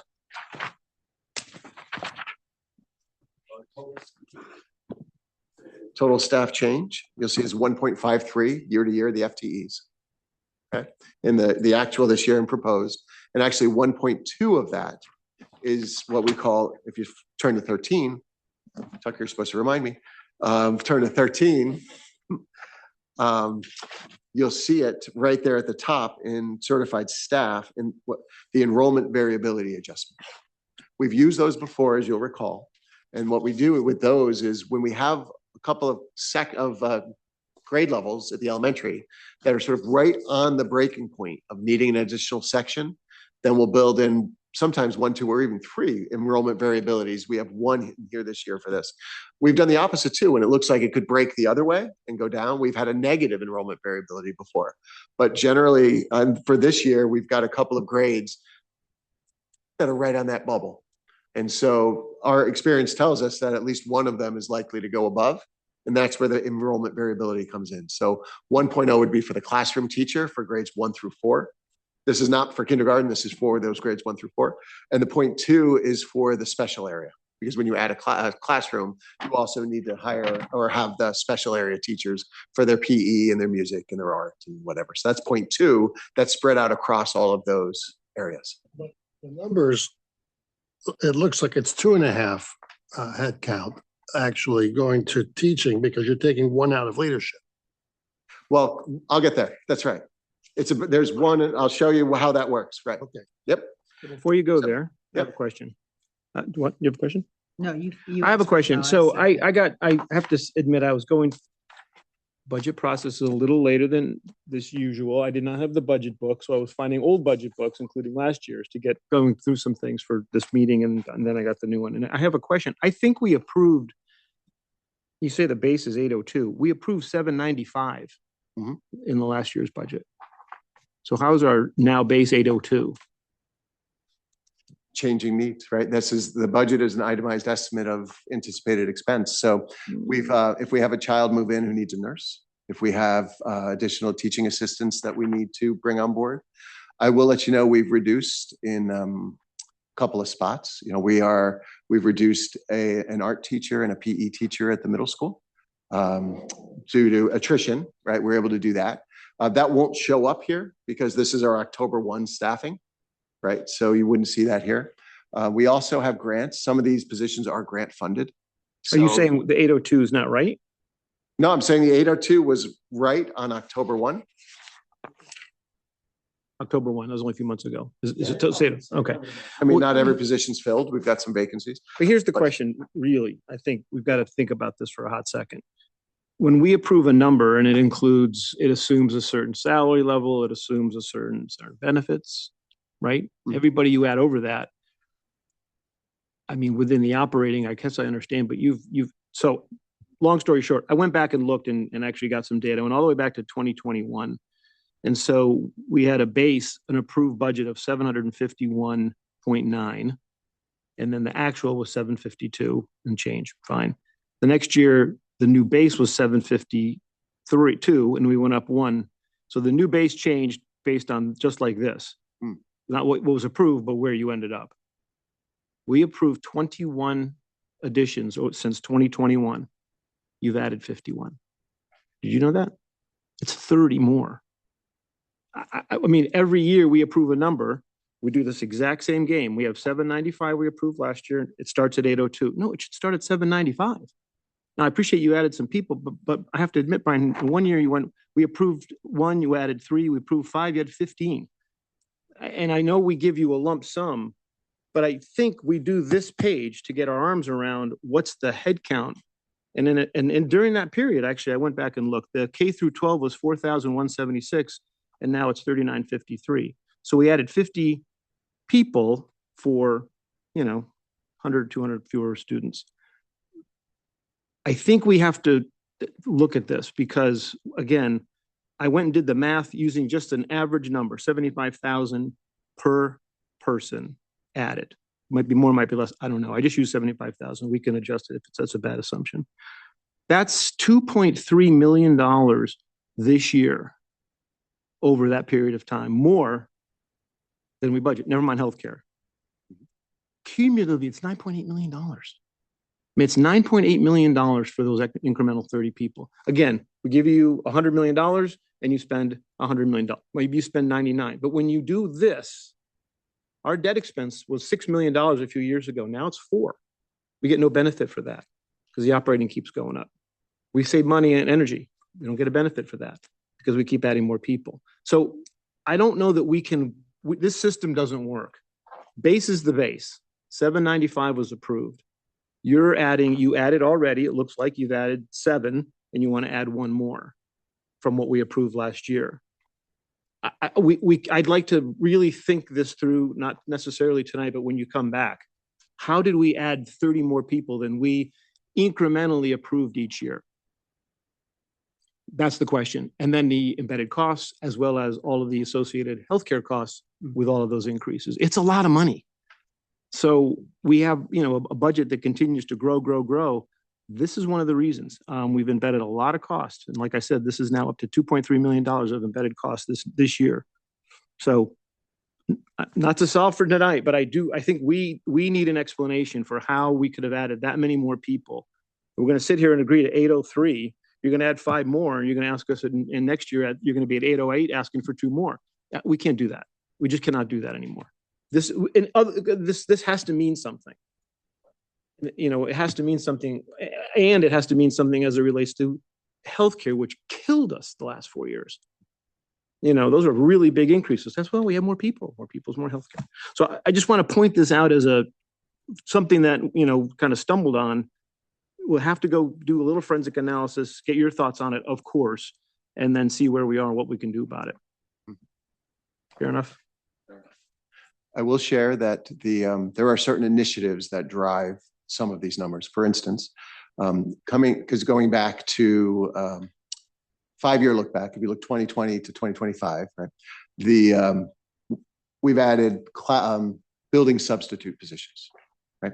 So those positions, which we started in the pandemic and then maintained afterwards, that is certified teachers who are embedded in each of our buildings to start the school year as building subs. And as we go through the year, invariably, they wind up filling in for long-term leaves of absence for teachers in those buildings. Right? That's 9 positions.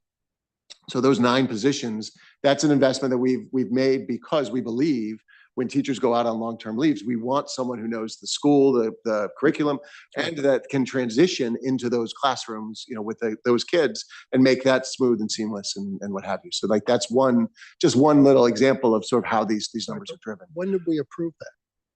That was, you didn't. It didn't come before the Board of Finance. That was a decision made coming out of the pandemic. Yeah, you see, this is the problem with a block grant, and you have no control over this. This is the way the state of Connecticut is set up. Right. But once we cut you the check for $120 million or whatever it is, you can do anything you want with it in there. Because it's that itemized estimate of anticipated expenses, right? So we have to live within that appropriation, of course. But a decision was made but to. Then we get this staff growth. But I think that it's a difference. We talk about this, and you said you weren't going to have any headcount. You said no headcount increase. Well, we have a headcount. It's 1.5. It's 1.5. But it doesn't mean anything if you're going to add 5 more through the course of the year, and you're not going to tell us that there's going to be a healthcare expense associated with that until they're on board, they're in the house, and now our healthcare costs go. That doesn't feel transparent to me. The trust between this board and you and your team is unbelievable. It's super, super high, but this feels like a little bit of a crack that we have a process problem where we've embedded more headcount than we ever agreed to any one year, and a lot of healthcare costs that go along with it. I think we got to do this a little differdiffly. I'm very happy to sit down and sort of. You didn't probably make a bad decision. What you just explained, I'm sure it was a great decision. You're a great administrator. We trust you, except that's not what happened here. I mean, we missed the whole movie in the meantime. And over time, it's $9.8 million and over 10 years, or whatever number of years. That's a lot of money that we kind of technically didn't budget for. We did in the sense that we gave you an amount of money that you met your budget. I don't want to misrepresent anything here. I got that. But that's not the way, you didn't get it the way we talked about it. And when you talk about headcount, if you're talking about a PA system or a thing, a piece of capital, got it. Either get it or you don't get it. You're talking about a new other thing. We understand all that, but this seems a little bit off, if I can say it that way. So I just want to make sure we're clear on how we have to understand, and adding all these heads, 50 people in this year with a demographic shrinking. And I know you had programs. I know there's a demand, and we understand that. I don't know that we understand. I understand this, though. I'll speak for myself. So I just want to make sure we kind of clarify how we want to do this and go forward. And I think you need to look at these incremental 30 that kind of weren't approved per se, because we're approving these things as we go through these numbers. We assume these are what make up our assumptions and find out that they're wrong. I think we have to I'd like you to take a look at the other 30 that you added. We really need to Happy to figure do out that. how can we go back to a head count that was actually close to what we approved, to be exact, and we understand the latitude you need, and we respect and support that as we have in the past. Sure. But this is a lot. I'm glad to go into it, analyze it in every which way and share with you what we find and what we discover. I do just want to be very clear that as of today, this is our intention, right? What you're seeing on the page, there's not 3 others somewhere else that we just didn't include. Of course, everything is transparent here and what we anticipate as of today, what we're going to need next year, right? The challenge, and I understand the scale is the question, right?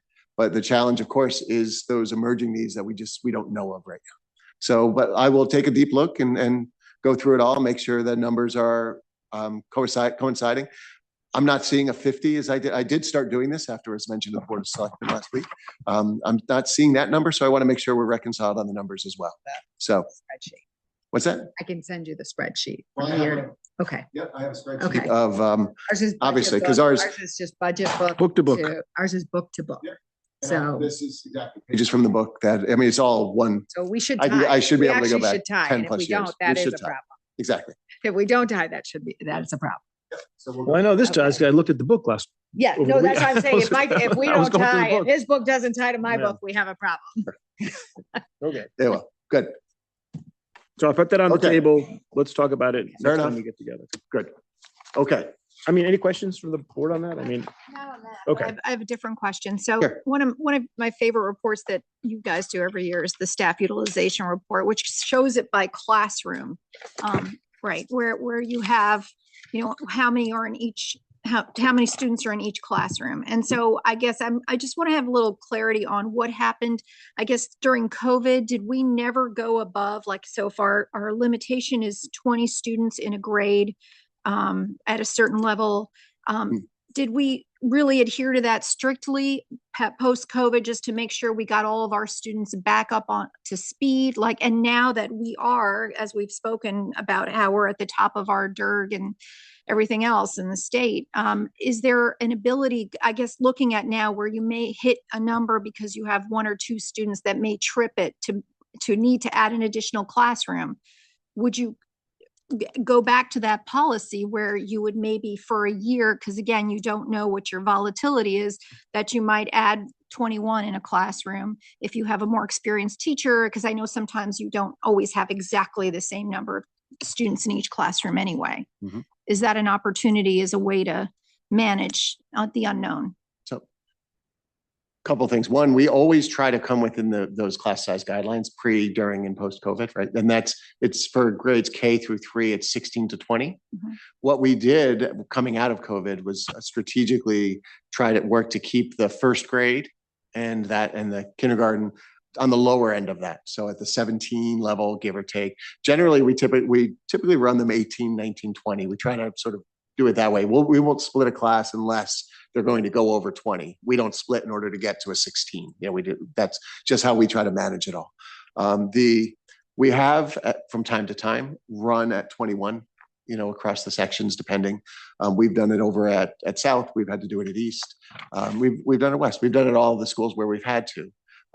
It's when you get really even bigger than that sometimes, and it depends on the number of sections that you have. You're starting with 4 sections, right? You can take 4 more kids in and get to 21, but if you take in 6 more kids, now you're at 22, and that does change the complexity. 21 does too, but to a degree that you really probably don't, especially if, to the point before, if your other schools are running at 18 and now you're running classes of 22 at one of the other schools, there's a disparity there, right? So we're always very conscious of that as well. The class size guidelines are Board of Education policy, right? So if that was going to change, it would have to be discussed and through at the Board of Education as a policy change. But we have, again, where it made sense, we've gone over a little bit here and there. We really have not gone under, but we've gone over where it makes sense with those elementary class sizes. Okay. Mhm. Okay. Mhm. Thank you. All right, then I'm going to flip us over to page 14.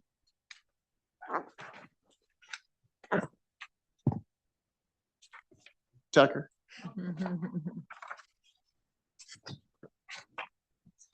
And here on page 14, I just want to show There's a net zero, there's an add and a subtract, right? So you have the curriculum and instructional leader. There's an additional position there. And then the director of digital learning, there's a negative one there. What we're doing is we had a resignation for our director of digital learning, and our director of innovation is so incredibly skilled and amazing that she is taking on the responsibilities, many of the responsibilities that the director of digital learning had. We're creating a new position called the director of innovation and technology. And that person right now is also performing the work of the K-8 science coordinator.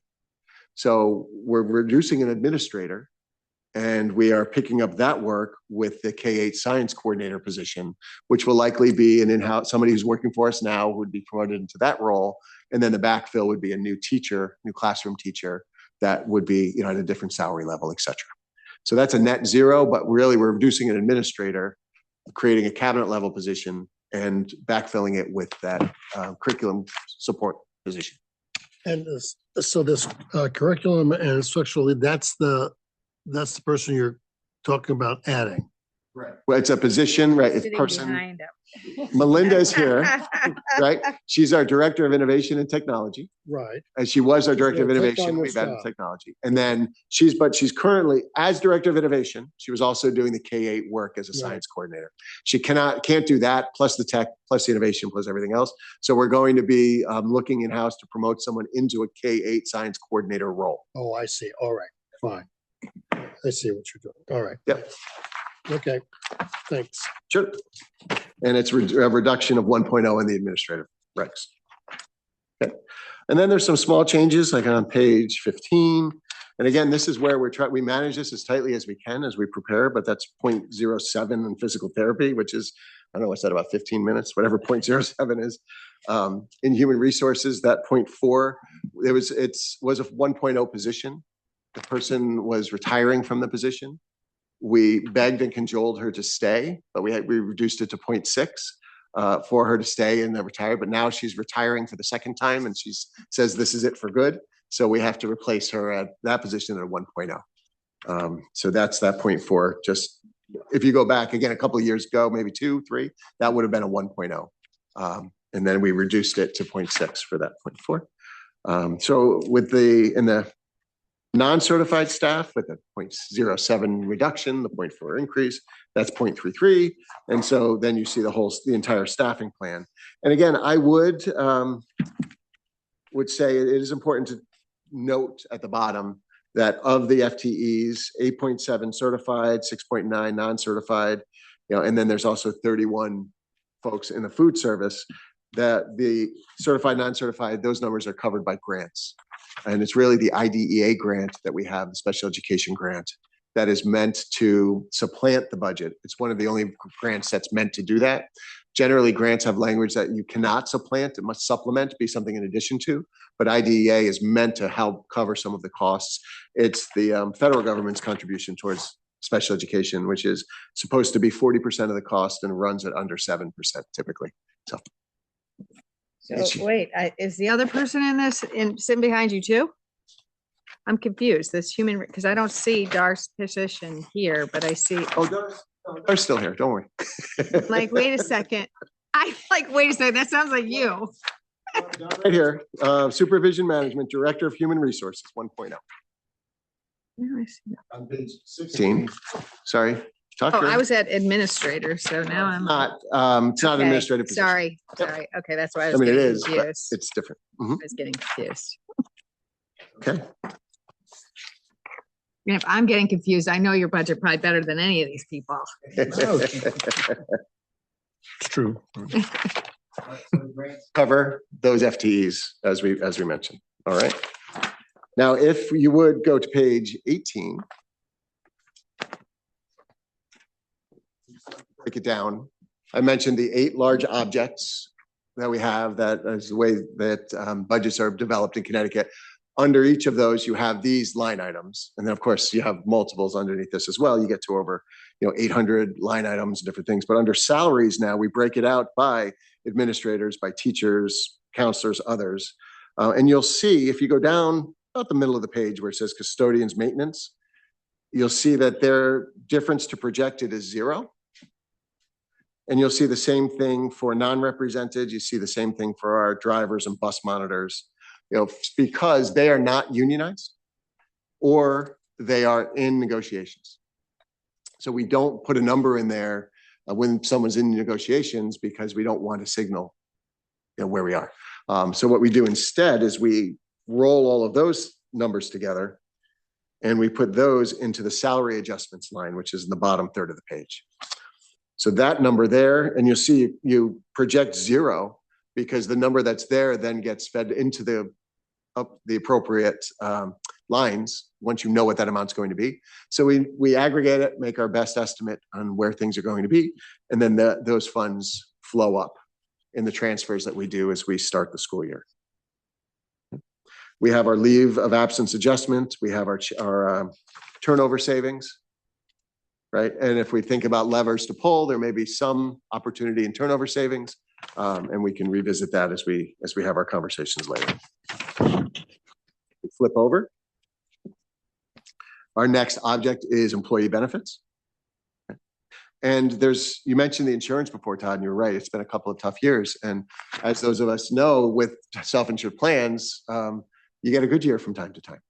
And so I'm happy to share that the Internal Services Fund deposit year-to-year change is under $150,000. So it's not, the costs are going up, but we have some money in the reserves that we're able to use to help us to manage that the funds needed by the town in order to cover those costs. And we'll go through those details a little bit later, if you'd like, or at the next meeting or whatever makes sense. But the insurance has been running well. And even just this morning, we met with Joe Spurgeon, our consultant on this, and we had a good report from our December numbers too.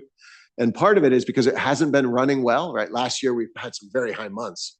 So now our months are improving. They're coming in lower than they were last year. So even though it might be a $1.2 million month, it might be replacing a $1.6 million month from the year before. So that's helping us, and it's helping to improve our numbers. So we can get into more detail with that. And Joe, after speaking with him this morning, did volunteer to come. If you think that'd be helpful, let me know, and I'll be glad to schedule him to come down and visit. Another thing just to point out, you'll see the interns line. It's going up. It says here, $106,000. Our interns are folks that are studying to become certified teachers. They're typically in a master's program at Sacred Heart or another school nearby, and we pay their tuition. They work for us during the day, and then they do their student teaching as the year goes on. Sometimes we find outstanding people who stay in our district for a very long time who are interns. Matter of fact, one of them is sitting behind me. I'll let you guess which one. But we put the numbers in here sort of aspirationally. Did she wave? Yeah. Okay. Somebody pointed at her. We're not going to name names. Yes. Somebody getting fingered. Yeah. Yep. And it's what a great story, right? So sometimes we find people that we hire and just thrive. And other times we say, this person's good, but not quite ready for the environment. And we're able to do that with the interns.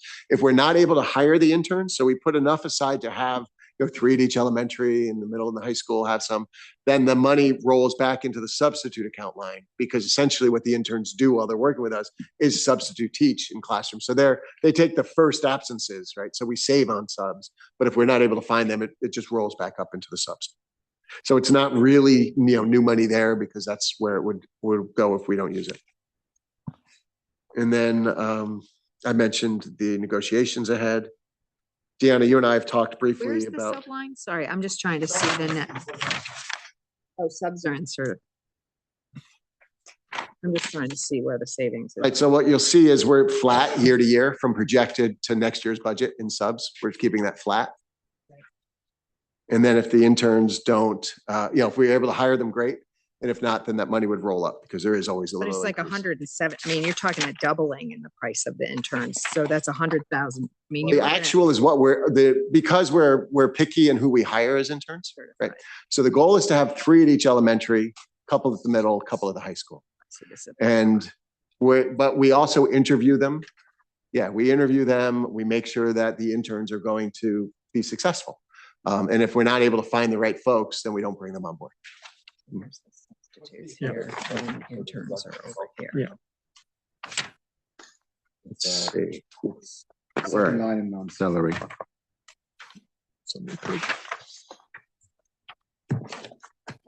Other professional services.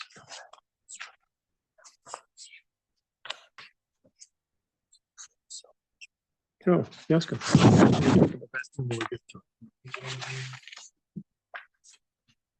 Marketers, you turn on your mic.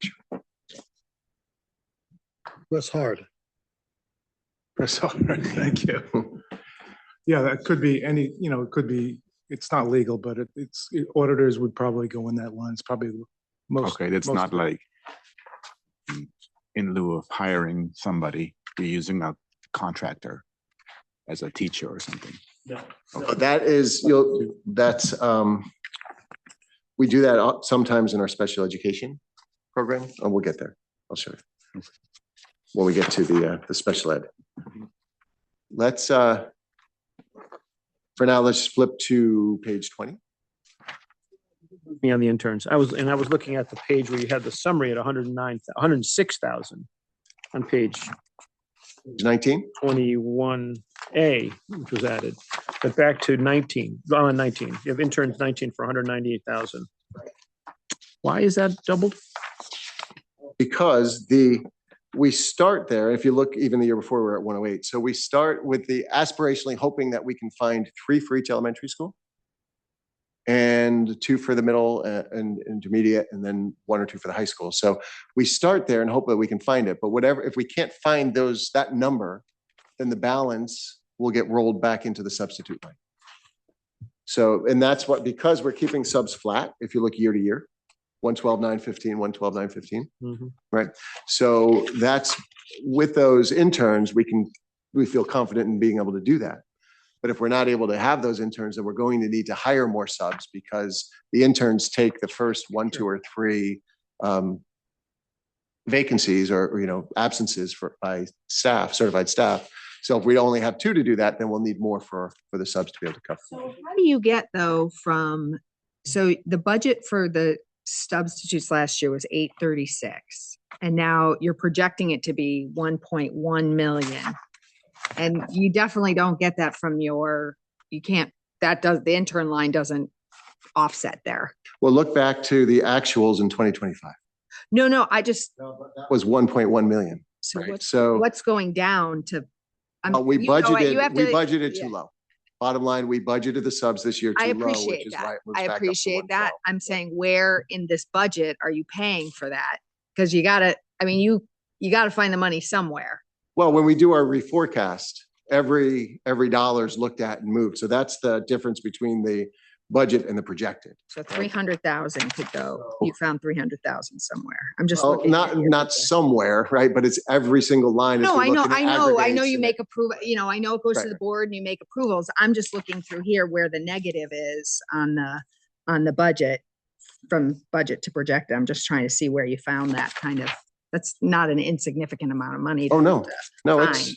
right. Well, and if you look, you look across and you can see some of the difference between budgeted and projected. Yeah, that's what I'm trying to find.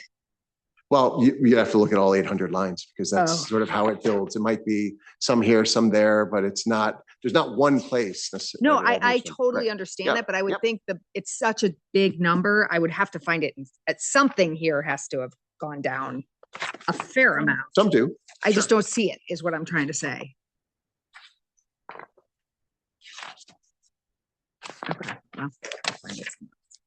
That on the list of questions. Yeah, because I mean, We'll get it for you. as you Mhm. look like, because you're up 100 in outsourced services. So like, you tie those together. It has to come from somewhere. I'm just trying to figure out how are we getting that? I'll be happy. I'll do the analysis Yeah, and yeah. pull some things together. I mean, for I you. guess I could, The, if I was really like, I could look at your monthly, the stuff that comes from Pat. And it's always that bottom line is always the same. Yeah, no, right? And it's I absolutely where understand that. does I'm the just like, funding where did flows? we cut to get that kind of a savings? right. And to be fair, there's some changes that happened mid-year. For instance, I mentioned that the director of digital learning resigned. Right. So in October, took a new Okay. job. So So there's probably the have salaries. remainder of that salary is a couple $100,000, right? So you've got that. You've got another resignation that we just had from another administrator over in the middle school, right? So that's another piece. So there's so many moving parts. I As you understand. are very well aware. Yeah, I Right. understand. I Right. just, It went from 55.6 to 54.7, so it dropped by 900,000 Mhm. across a number of these items. General ed went down, special ed went down. Right. And those are some Over. staffing changes and some things that happen. And sometimes somebody leaves and it takes a month to replace. And again, with 800 give or take staff members, there's quite a bit of movement that Yep. occurs. And changes that Yep. occur from when we build to when we open.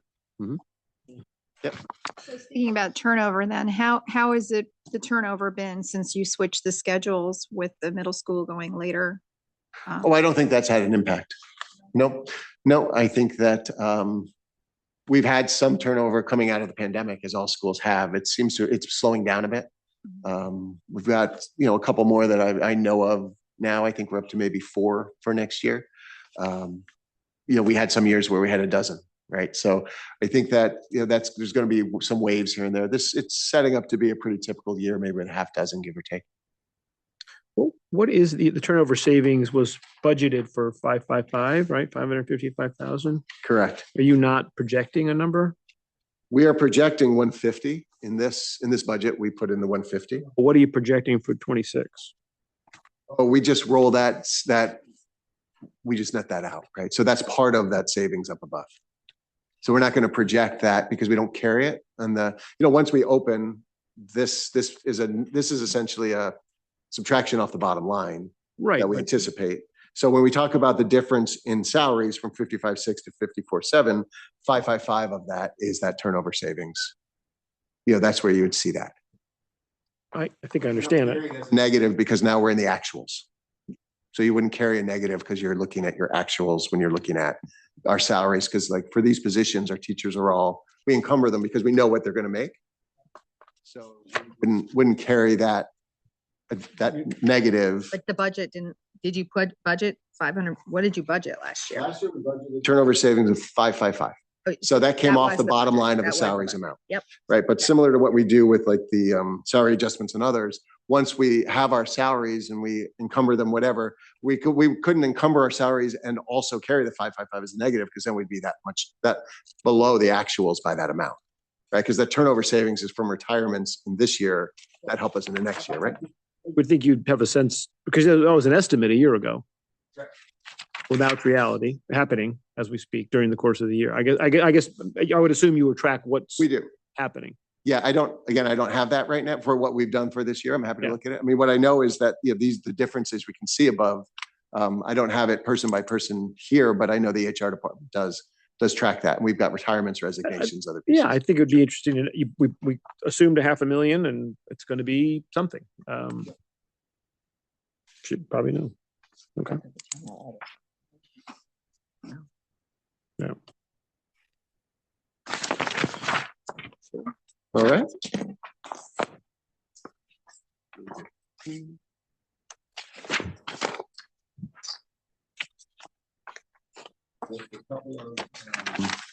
Areas on page 20.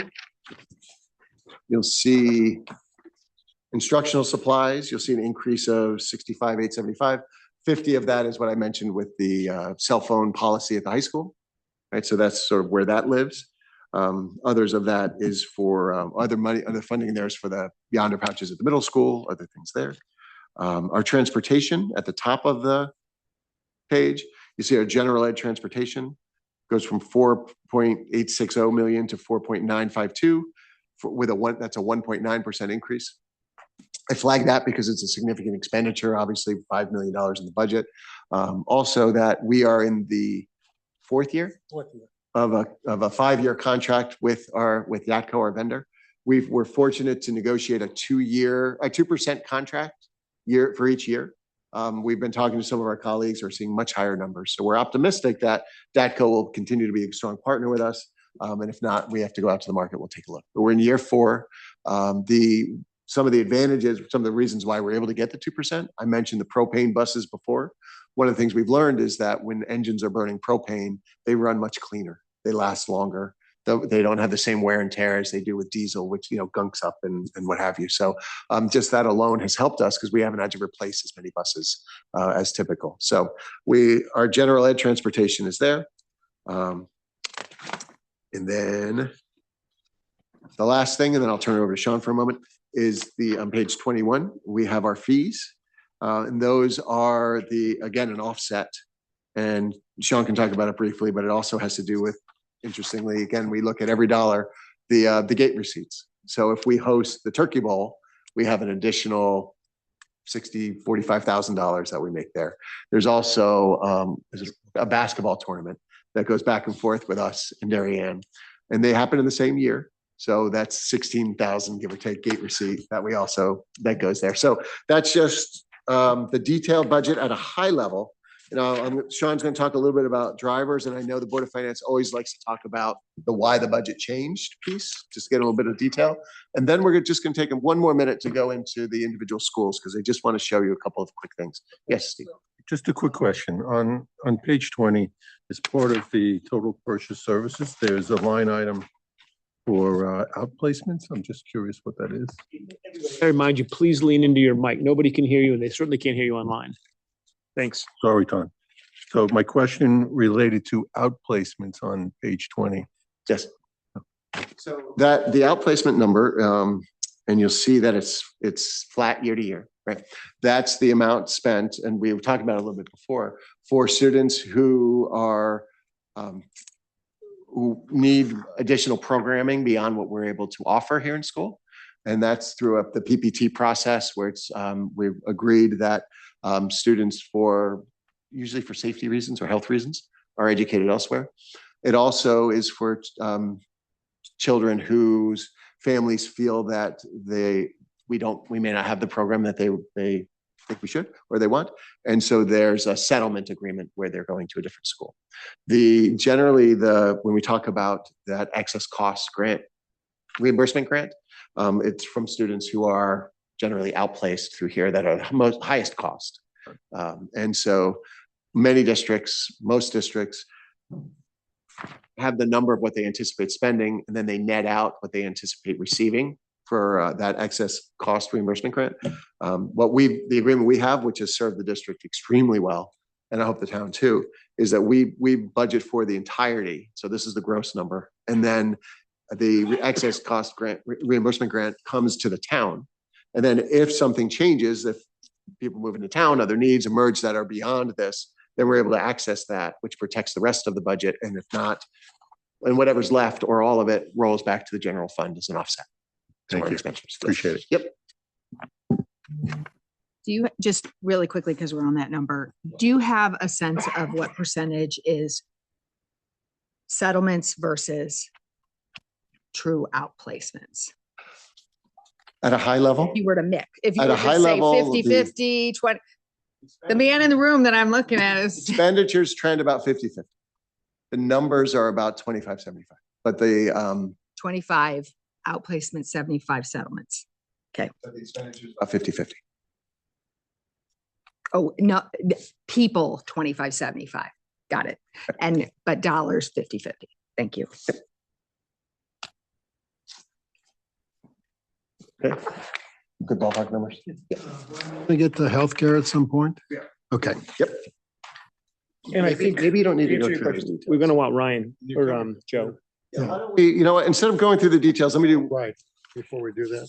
Well, I just think Joe should be here. You should invite him for the follow-up meeting because it's better. It's a good story. He's always giving bad news.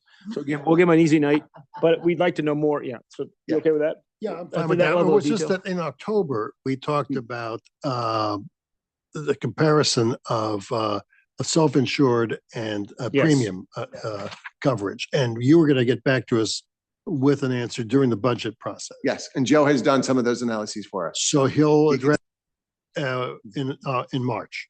Well, we have a meeting, is it March. February 23rd? That's an optional, that when we were going to present the Board of Ed budget, that was an No, optional. you're meeting? back, you have your normal follow-up is the following week. I don't think you need to come 3 times. March 2nd or something, whatever it is. Your norm, When I'll talk to Joe, I'm sure he'll make it work. you're already on. The Board of Ed follow-up is Thursday, the 26th. Okay. So So- just keep it. Yeah, keep it and I'll invite We'll Joe. just keep Keep it, it. okay, yeah. But Okay. make sure Joe brings us the forensic analysis to the answer to his question. Not this year's analysis. I don't want to hear the fiscal year ends in June, but the healthcare ends in September and we have a thing. Stop. Forget this year. Let's go back 1 year and go back 5 years from there, because it's all real data. Yes. Right? That's what we want to That's know. what we want to That's know, the yeah. answer to the question. Because the poor guy is always trying to, connect 30 dots. Although I do want him to share with you the monthlies, how we're running. But that, no, for sure, we have that update. I'm just saying on this forensic analysis, don't force him to try to compare 2031 with 2029 and Yeah. stay out of the future. Back. Got it. No, the projection. Have we is made a good solid. decision? Yes or no? I mean, he knows, we have actual data and we'll be able to answer the questions. Perfect. He'll actually enjoy that. We had a good Yeah. conversation even this morning about some of it. Good. Steve, was your question answered? Okay, so again, I'm working to be quick here. I apologize, but if you shoot over to page 30, because I just want to take us one more level into how the budget book is built and how we think about it and how we operationalize it. So now we've gone from the highest level and the objects into the line items. And now if you go to 30, you're going into the East School, the front page of the East School budget. And now what you'll see is the staffing plan on page 30 for East School. And one thing I just want to point out is if you look at the top where we have our certified staff classroom teachers, you have the enrollment, proposed number of classes, and then the average class size, right? So that's where we froze kindergarten at this year's, because there are 6 sections this year, and then just divided into it the projection, right? So you see that, and the rest, and the staffing remaining consistent. If you, and again, these are the books you'll have, you can flip through, but if you go 2 pages to 32, you see our salaries at the top, and that's the breakout of the actuals, projected, requested, et cetera.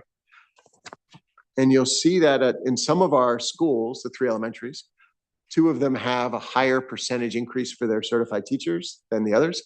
East and West have a higher increase than South. And that really has to do with the age of the staff, right? So we've had more turnover at East and at West. And so those teachers are moving through the grid. Whereas over at South, it's been pretty stable faculty for a long time. They're getting their GWIs, but don't have increment, right? So that's the difference there. Just turn a couple. These are younger teachers moving through the grid. Exactly. So Lower while your salary. total amount might be a little bit less, Lower salary, but they're. but higher percent. There. I'd just say new teachers. Well said. Newer teachers, What do you say? less He said experienced younger teachers. teachers. I said they're new teachers. If you jump to page 34. All right, I'll speed up. Getting a little punchy, I'll speed up. Yeah. If we shoot to page 34 at the top, you see again, South, the kindergarten, 135, 5 sections, that'd be 27. And again, we're keeping a close eye on it. And again, on 36 is that breakdown similarly. Like I said, we have 1 intern over at South this year. So if you look at the top, so that's the 15,000. Right, we're looking for 3 next year. So that's the 48.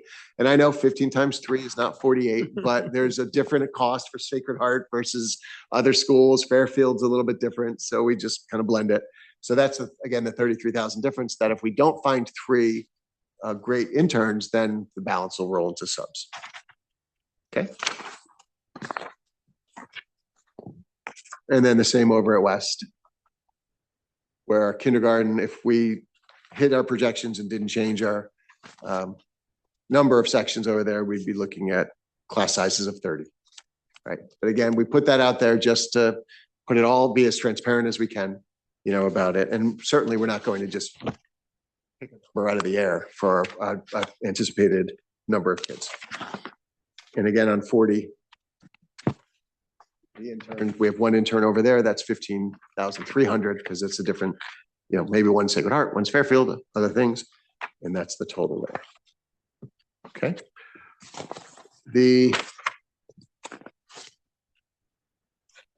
As we continue through the budget book, you'll see there's a section for Saks, there's a section for the high school. And before each section is a narrative that's written by the leader of that program. And I do encourage you to take some time and to read through those narratives because it really helps to understand what they're thinking and why they're making some of the decisions they're making, as they go. And again, you have the books, we could spend an awful lot of time going through, but the bottom line is, the top line shows one story, the next line through will tell you another, but really to understand it, take a look at the distribution across the buildings. And again, we take not just our budget, but our staffing plan and our enrollments and flow it all the way through. And it really is, and thanks to Pat and to the department, to Sean, to others, and to Joanne and others who helped to build this and create the template for what we have. I really think it's very detailed. Every district can do it in different ways. I think this is accessible and understandable for everyone and has the level of detail for the Board of Finance and also is accessible to our community. And I think that really is our goal. And where's this narrative? Pardon? No, there's a narrative before each section. After each tab, section of these, like this here's the high schools. Okay, not each school. They're outstanding. They're outstanding. I mean, so like on page 71 is the narrative for the special ed, Okay, yeah, authored by our friend, Mr. Tesber. And then we get into three. Yep. And all of this is available online. If you go to the website and click on Board of Education, there's a budget link. You can get to the entire PDF. You can also open it up online and it's all hyperlinked with a table of contents and you can move through it that way. So folks, I don't carry my binder everywhere I go, but I do have a way to get to the budget. And as a matter of fact, when I was with the Board of Selectmen, I was virtual.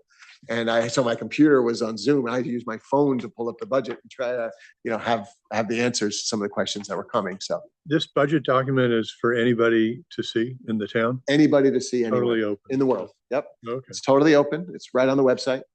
And it's the PDF that I'm sharing here on my screen, which is exactly what you have there, is available to all. Yep. capital, or you, what else do you want to cover? I do. I think we can move to capital. And then how do you want to handle the ISF? Do you want to do that tonight or do you want to do that? My preference probably would be to roll it together when we have. Do it Thursday. That's fine. I Then think a so, couple if weeks. that's all right yeah, with you, I'm okay with because that. it's a good story, right? And I mean, you can see what we're asking is less than 150,000 year to year. We've had years where it's a couple of $1 million that we've needed to ask for to make that work. So it really is a good story. Our plan is functioning very, very well. Yeah. And that's what happens, right? You have a couple of bad years, but then you have a good year, and it's important to celebrate that, right? Because hopefully it lasts. You don't know. And as you know, and Joe will go into it, our individual stop loss being where it is at 300,000 per person, we always want to be careful, right, about how much we celebrate, because there is some risk in the plan that we have to always keep in mind. Okay. So I think what I'll do,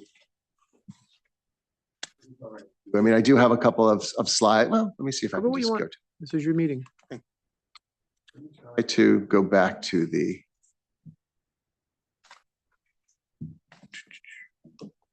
To say the results are unbelievable. The academic results are incredible, as you know, and all the athletics, visual, audio, everything you've done it's tremendous. And the students obviously are incredible. If you haven't been to the art show, to the photography show, or one of these plays, you're really missing out. It's amazing. So, I mean, the results are great. And I know a very grateful town says thank you to you and everybody on the group, on the team. Thank you. Thank you. We love what we do and we love doing it here. I mean, really, I've been doing it together. In a long time. In a long time. Yeah. That's a good thing, not a bad thing. More than half my career. So let's go to capital. Are you like one of the longest tenured superintendents now in Fairfield County or in the state? History of Connecticut. Yeah, I know. Working on that one, if you'll have me. I am. I mean, I could, not to go No, on a I tangent, think it's but good. I it's think interesting that's- because we don't have are A lot of transition, which is nice.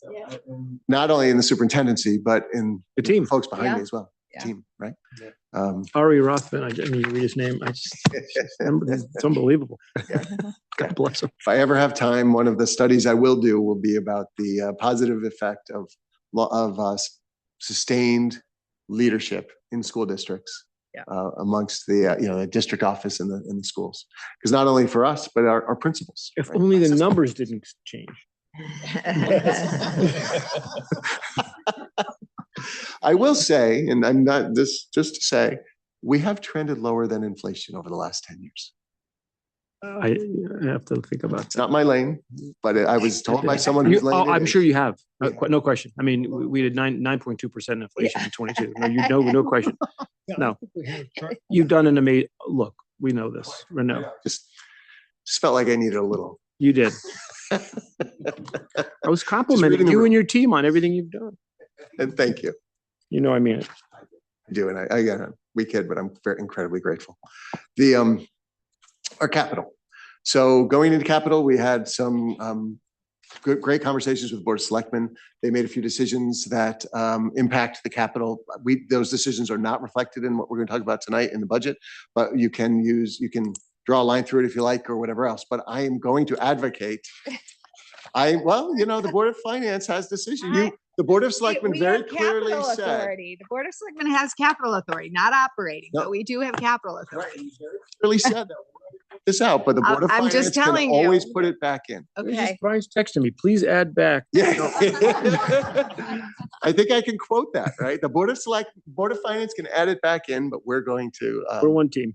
take it off here. Exactly. And you know what? We understand, we figure it out, and we always have. But what you have now is this is our capital. And on the facility side, this number includes the 500,000 for East Paving, the 1.2 for the Saks communication system, and the 63,000, give or take, I think 63, for carpeting in the band, orchestra, and choir room at the high school, and $50,000 in painting. So if you take those out of this number, that's the budget that the Board of Selectmen. I'm sorry, And it's- one more time. So what the Board of Selectmen took out was started $500,000 at East They'll out. go up a For little paving. higher. All right, so you know what? Actually, the best way to do this would be if we all go to page 99.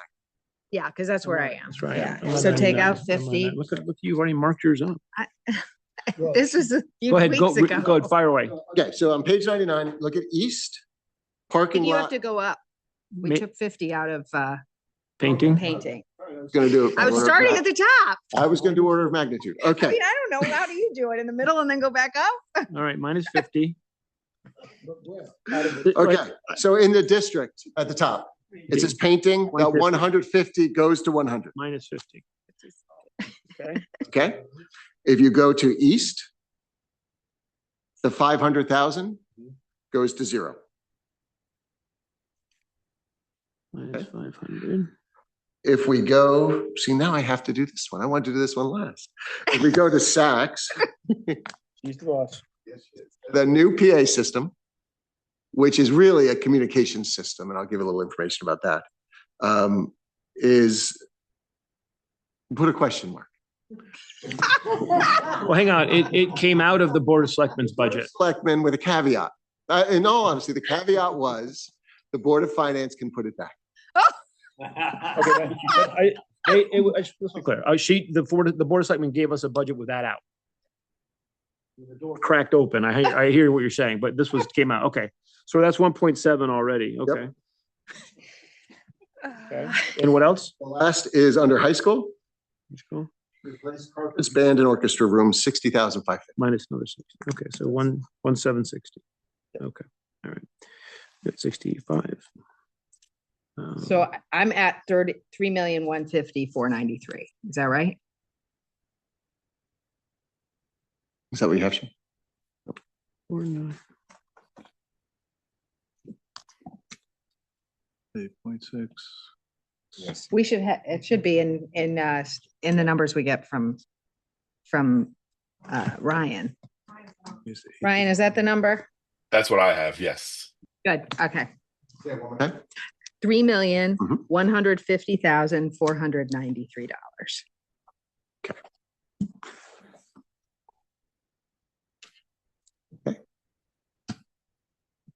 And that is the total request, Got it. not total request, just where we. I let you go. That's all I right. just was like, let him go. Um, just kidding. But I have a couple of slides around this communication system over at Saks. And I do want to share with you because, and since that meeting, we have been in contact with the vendor. We're working to try to get that number down in any way if possible.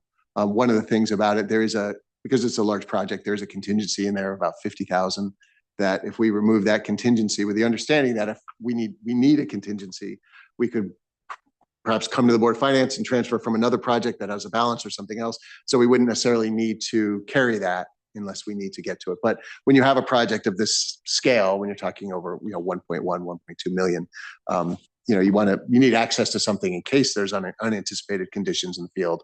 But they're doing their diligence as much as they can. The system itself, and it was said by the Board of Finance, and I think they were right. Calling it a PA system really doesn't do it justice. Just like calling the dome a planetarium doesn't really do it justice either, right?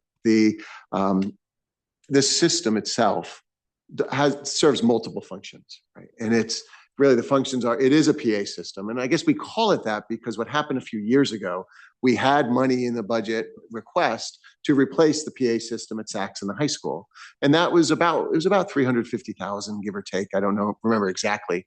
And in conversation with the Board of Selectmen and Board of Finance, the question was, is that a good investment? Is that something that we absolutely need? And we thought about it and said, if we're going to spend that amount of money, those resources, let's see what we can do about making sure it positively impacts the instructional core, what happens in the classroom. Because again, that's, if we're going to just replace one set of tinny speakers and a PA system with another set of tinny bad speakers, didn't make a lot of sense. That wasn't money well spent. But if we can do something that people are using every day and that enhances what's happening in the classroom, that's value add. So we did some research and we came across this group called Audio Enhancements. And I just wanted to share that, they're not green, right? Their systems are currently serving over 28 million students across the country. They are in 4,000 districts, over 39,000 schools, 1.4 million classrooms. And this was a year and a half ago. This was when we were doing the research for the high school and talking about all of this. So they are a very well-established company. As a matter of fact, they are flying out two of our folks to Salt Lake. They'll pick up the tab on the flight. They are putting them up and they're going to a week of training out there because they want to make sure we know how to use that system as expertly as possible. So we have two folks doing that. And that's where, the partnership with a company like this, that's mission driven. If you look up Audio Enhancement, you'll see their origin story really is from a mother whose son was deaf and was told that he'll never get an education. And that was what spurred her to start to develop and do this. Now it's a family business and you can see how large it is, right? So it's really, it's a company that New Canaan can be proud to partner with. And that was an important decision for us as well. The features, some of what it does. So it is an intercom system, right? And what you can do is you can see here, you simply click on a room and you can hit a button, click on a room, hit a button, and you can just start talking. And you can have that back and forth in any room. This front end system is in the main office at the high school right now. And so you can literally pull up a map of the building to do that. It's also a paging system, right? Where you can select, if it doesn't work, there we go. Where you can select multiple rooms, click that green button in the corner, and now you're paging into multiple rooms. And again, it's just a click and go, right? And the system we had, they couldn't do any of this. So this is a way to get into those individual classrooms. You do your bell schedule, right? So you set up your whole year in your bell schedule so that you can have all the rotations, all of the, so when the bells are ringing, we have a 2-hour delay. You can change that quickly, a cancellation, pushing everything forward, and it's all automated, not just on the screen here, but even on the phones for our kids, for our staff, for others around the schedule. You also, from the rooms, can call a lockdown, right? And so this front end panel here has that the whole school. You pre-program the bells so they're only ringing where they need to be ringing, so you don't hear them unless you should. At SACS especially, and again, I'm not going to over advocate, but I do feel strongly at SACS, especially with this split schedule. Our middle school starts 75 minutes earlier than our intermediate school, right? So a system like this would allow us to customize the bells and the communications to make sure it's going where it needs to go. We're also integrated with the cameras, right? So if there's an alert, if there's something that somebody needs to see, you can click that button right on the screen and it brings you right to the nearest camera. And this is just an example of what it looks like. And all of that, so there's the safety, there's a PA, there's the intercom, there's the bells, right? There's also visual alerts so that it's linked in with our system. So if there is a lockdown or a shelter in place or an evacuation, there are monitors around the school that identify that and tell kids where to go and what to do, right? So it's all about communication. It's all tied in with our cameras, tied in with our door system, tied in with our access keys. And all of this safety, there's the communications. But those are the kinds of things you use, but you hope you never need to use the lockdowns and all the safety pieces. And that's where this system kind of differentiated itself because of what it's able to do in the classroom, right? So typically in a classroom where a teacher's standing, they're going to be a little bit louder so that the whole class can hear, which can be a little bit too loud for the kids closest, be like sort of a proximal zone about one row over. And then there's other kids, it's spotty at best. And you have other noises in the classroom as well. As the teacher moves around, again, the kids that are closest might hear well, but those that are further away don't. And we work really hard in schools around the visual, right? With smart boards and posters and all of that. I've always thought we need to be equally conscious of the auditory. Especially now where we've got kids that are gaming all the time, they're wearing headphones, it's just loud with music, everything else. We want to make sure that we're fully engaged, with visually, auditorially, everything else that we can do. So with this system, the teacher wears a lanyard that goes around the neck. It has a mic, they can control the volume, and wherever they are in the room, it's projecting from the speakers. And typically a classroom gets 6 speakers. And Dr. Crenti and I were just talking today about some of the rooms. She was in some of the science rooms and just how different it is with the system on in these larger rooms, especially like the lab rooms, others, where a teacher can speak in a regular voice and it's just projected across the room and they can control it so it's in a comfortable way. So we're doing that. Again, we have it at the high school, looking to do it over at SACS because then we'll use it every day in every classroom for every kid. Right, versus a system that you put in place that you use for some function but doesn't impact the educational experience for kids. Since we committed to doing it at the high school about a year and a half ago, they've also added a new feature to it, which is live translation. And so that's another reason I really like this company and partnering with them. So what they've added to this is a child in the classroom can go to it, they can type a code into their laptop, which will bring them to the system. Teacher enables this. They put in the code, brings them to the system. With putting in a pair of headphones or a single headphone, they can select their language. And in real time, it will be live translated from what the teacher's saying into the language for that child. You can also, if I go in to visit a Spanish classroom, I can do that. And I can say the teacher's speaking Spanish and I want to hear it in English. Right? And it'll do live translation into English for me in, say, a Spanish class. I don't know Spanish. But for our students who maybe are learning English or want to learn a different language even, they can change that language and do that in real time. And I've seen it demoed and it's brilliant. We've demoed it in our system, in our high school. We went to a room and tried it and it is in real time. It's brilliant. Another feature they're adding in the next month or two is for that student who is listening and translating, let's say they're translating into Italian, if they want to speak, they can click a button, speak through the microphone on their headphones, and in Italian, it'll translate back into English in the class. So now that child can participate in the class like everybody else, right? So that's a feature that's been added. And what they do annually is they have summits with superintendents and others that are using their systems and ask them, what would you like to see? And this is one of those ideas that came from one of those summits. And they continually do that. The other thing about this system and this company that I think distinguishes it and makes it something, again, a good partner, is there's no annual fee.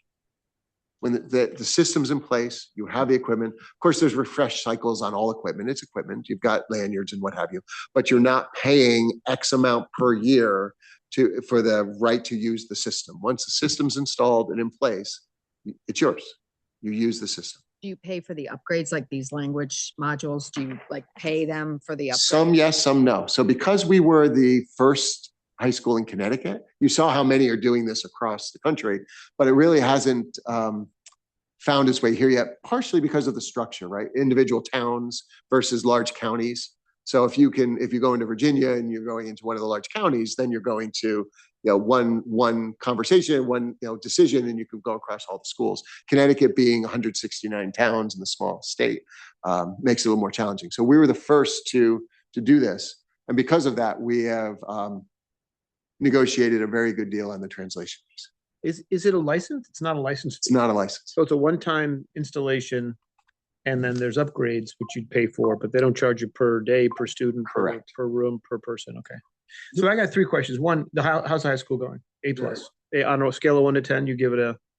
At this point, I give it probably an 8. Okay. Because there's still a couple of little areas and things we're working through, but we're well on our way. Is this a must-have this year or a nice-to-have this year? We're not making any decisions tonight, obviously, but we need this feedback because we do need to go through capital. We do need to find $3 or $4 million. So, is it a nice-to-have this year or a must-have? It's I think it's a must-have, and I'm worried that if we wait a year, it's just going to be more expensive and it's going to bump up against other costs that we have. Yeah. We have roof needs over at Saks that we've been putting off. We was going to be in the budget. We put it off again this year. But we've got some needs over at West for the roof as well. So there's some other capital needs that we've been trying to defer in order to prioritize a bit. And I do worry a little bit about it. What we have bells. We have what we have. So it's not forever. Say again. What we have works today. What we have works. We go to school. We function every day. And so that's why I'm not sure I'm on with you on it's a must-have. Well, I'd say only because the timing matters. If we're going to do it, it's going to only get more expensive over time. So, and I do think it's something we should do. And the last question is, I don't know that we're certain on the infrastructure of our facilities for the next 5 years. So the question might be, are we doing the right thing to suit this building out with this, and then find out we're going to change that building because we're going to do something different with the elementary schools and the rest of it. So I feel like with that hanging over our heads, be like putting on a new roof before we tear the roof out. That's where, I don't know why you put it off. Ours was really like, we see the system as a valuable system. I mean, I've demoed it. And this, it's great, but again, we've seen everything from expansion of schools to, moving the admin building into Saks and, so I feel like we don't really know where we are. And until we know where we are, that was why we said, let's push it out. And it may be more expensive next year, but I don't like throwing good money after bad. It's not more expensive than doing it twice. Yes, that's kind of where I am. How much did it cost to put in the high school? $1 million. It was actually a little more than that. It was about $1.1 million. And now they want $1.2 million to put it into Saks. Right. So it's gone up 100,000 in a year. Well, that's not out. 1.4 though. Per install at Saks. Saks is a very different layout. Yeah, I would think. So it's probably more complicated. But in our conversations, $1.2 million is in the budget, but you were quoting $1.4 million in our meeting. And so we had multiple quotes that have come in. Okay. Yep. And we are back around 1.2 and trying to get it below. Okay. And this is this company out in Utah, Salt Lake. Utah, right? Yep. And the installer's right over in Westchester, right over the line.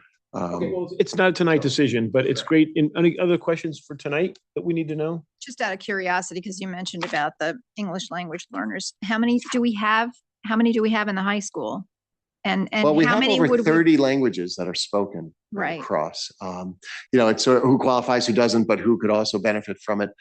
So with 30, I think, we're probably 40, 50 kids. In the high school, No, across the board. across the board. Right. And then, But again, those are ones that are receiving services. There are others that could still benefit at different times, right? So, Right. because one of the challenges as a language learner is it's one thing to learn the language and be able to converse, but another thing to learn academic language. It takes much longer. Sort of know the difference between explain, describe, summarize, define, outline, like the language that we grew up with is very different for a language learner. So even in those kinds of situations, it could be used periodically to help in some of those. Is it AI generated? Would it, Okay. would it help or would it delay the proficiency of getting to English? I mean, kids learn, a family comes from overseas, kids learn it right away. Parents never do. I know Sure. this. Right. Well, but one of the advantages that I see for those kids that come over is, when we are trying to figure out what level courses what level math should they be in? Yeah. You don't want their language to be impacting what level math course they're in, right? So perhaps in the math course, they're able to use something like this so that they can keep pace in all of that. But maybe in English, they're not using it because that's where they're immersed in, conversation otherwise. So I think it's, it has a place in different applications. It obviously doesn't apply to the kid you get in kindergarten. No. Because by then. Yeah. So it's the ones that come in at the higher grades. And so they really are steeped in their native language, and learning English becomes then. Right. And we want to make sure that task, that we're teaching them in that proximal zone, right? That they're learning at the level that they should, instead of sort of lower than where they would be otherwise because of the language barrier. So you said there are 50 kids or so in. Well, but so we have a group that's 30 receiving different services, languages? but then there's others that are not necessarily eligible for services, but still speak English as a second language, a variety of ways that could benefit from this as well. So I think it's the kind of thing that and it is AI. And one of the things, again, about that I love being AI, it's not owned by Audio Enhancement, right? So what they do is they're using another LLM in order to do that translation and move it through. And so you don't have to worry about them not keeping up with that piece, because that's not their core business, right? The sound system and all this is the core. So they focus on their core, but they're partnering with somebody else to do that, who has the LLM is doing that work. And so that will maintain its integrity over time. We don't have to worry, having a second rate translator doing that, because it's, and I think you can even pick if it's Google or Anthropic or Chat, whatever it is, whichever one you want to use. But seeing it demoed, it was really stunning. The security aspect of this seems really important. So on that lanyard that the teachers are wearing, by holding down two buttons, they can call an alert. Right. And that alert will go to the front office and goes to the campus monitor and others. And then in each room, there's a panel. And on the panel, they can identify the purpose of the alert. And if it's a lockdown, they can confirm that. But they can also call for medical assistance, because often in a classroom, if you need help, it may be because a child is having a medical emergency. Right. So you can call the alert, press that button, and then instead of having to talk to somebody, explain what's going on, have them go get the nurse and everything, it'll go right to the nurse, and then you'll get the help that much sooner. And if a child's having a seizure or other thing, a medical emergency, every second counts. So it helps to make that work more quickly. On that, the camera system, it's integrated in with the camera system as well. So when a classroom alert is called, they can press the button and it'll activate the camera closest to that alert. Right. So they'll get eyes as close as they can on whatever the situation is. And as the teachers wear this around the building, they can call the alert from anywhere. So they don't have to be in their classroom. It doesn't have to be synced up with their unit. And the technology that it uses is actually older technology. It's a megahertz, like the handheld phones you have at home, or we had years ago, right before the cells. It's like a radio frequency, and each one is different. It's not Bluetooth. It's not hackable in that way. So it's really a strong connection through. Any other comments on capital? That's the big one, obviously. That's the big one. Well, actually, I just had a quick question. Yeah, James and Bob and Michael. Yeah, feel free, please raise your hands if you have any questions. Go ahead. Yeah, I just had a question. If it's about like 30 or 50 kids potentially, Is it possible to use that technology on like handheld units? I mean, even if the handheld units were $1,000 a piece, it'd be a significant savings, wouldn't it? In the translation aspects. Well, actually, for the rate we're getting the translation piece, it wouldn't be. Because again, we've negotiated a very good rate, given the fact that we're helping to showcase a bit of what the system's able to do. They've actually stayed away from an app or phones for the translation piece, because they see what's happening with phones around with Yonder and other things like that. So, but there's a lot of third-party programs or apps that'll translate now these days, right? So I'm just saying for that aspect or that benefit of the system, maybe it could be, if that's one of the reasons you want it, maybe, 30 or 50 handheld units that'll do the translation will at least satisfy that. I didn't understand that was the primary reason. it's not. It's just nice to have that particular feature be useful. I think that was it, James. It was a little bit of a icing on the cake. Okay. Michael or Bob? Yeah, go ahead, Bob. Yeah, to me, this system is pretty powerful. It's out of the box. It's reminiscent in some ways of the Dome. It's not something that everybody else has, and it's the leadership that kind of drives us to the excellence that we've achieved. I don't know. I think a little out of the box sometimes, and I think we get hit hard by administrative costs, and something like this almost allows you to start thinking of slightly bigger class sizes. I'm sure that's heresy, but because I've always gone to places where there were small classes, but you bring this kind of technology to bear, and maybe the model changes a little bit. So anyway, I like what I see in the possibilities for this system, but I'd love to see it traded off against, somehow you get a labor savings out of it. Those are just my thoughts, but That's a good thought. People were pushing back against the Dome, and I think it's been a home run. And having sat in that place, I could sort of see the potential for it. Being a graduate of the high school myself, I look back and think about something like this in the classroom could be transformative. So anyway, I wouldn't be quick to defer this in my mind. Okay, thanks for that. Other input? On capital for 26, did you guys spend all the money that you had asked for in 26? Is there anything In left process. over? Not everything is fully spent, but And you will spend everything? And none of these were in the 26 budget, and you didn't do them or won't do them? Or like spill over into 27? There's one thing that is at Saks, the new rubber surface, that $80,000. Yeah. Because what we'd asked for last year was $80,000 short of the actual cost. We had some quotes when we came to you last year, but this is going to be in addition to the funding that was there. So that should be the only item I think that was. Bob's onto something. Maybe there's a way to say, how do you pay for this or half of this or something like that? So something to think about on the item. I think the bigger issue though is we don't want to do it twice. So if the building is going to have any risk of being changed, remodeled, renovated, something, we don't want to find out we have to do certain aspects or certain rooms 2 times. That would be bad. That's why I think waiting a bit, it was all about that more than any of the other conversation. Okay. Anything else on capital? Did you have anything else? Any other questions on capital? Okay. Is that it for tonight? I think it might be. Anybody have any other questions on any of this? Operating? Bob? I just think, Todd, yeah, I just had one comment. I think my main fire away, concern is Michael. that my main concern is understanding that additional 50 head count that's embedded in that gets to the 803 and how that works, and just understanding that. Because I think that you made a good point there, is that that's something that also impacts healthcare and benefits and all that. So I think that's an important piece to cover next time.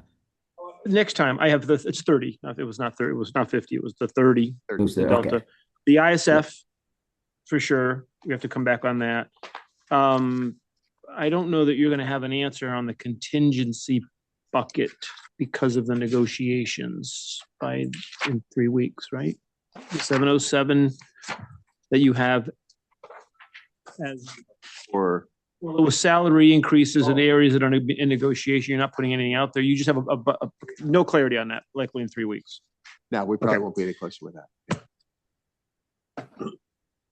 Kindergarten.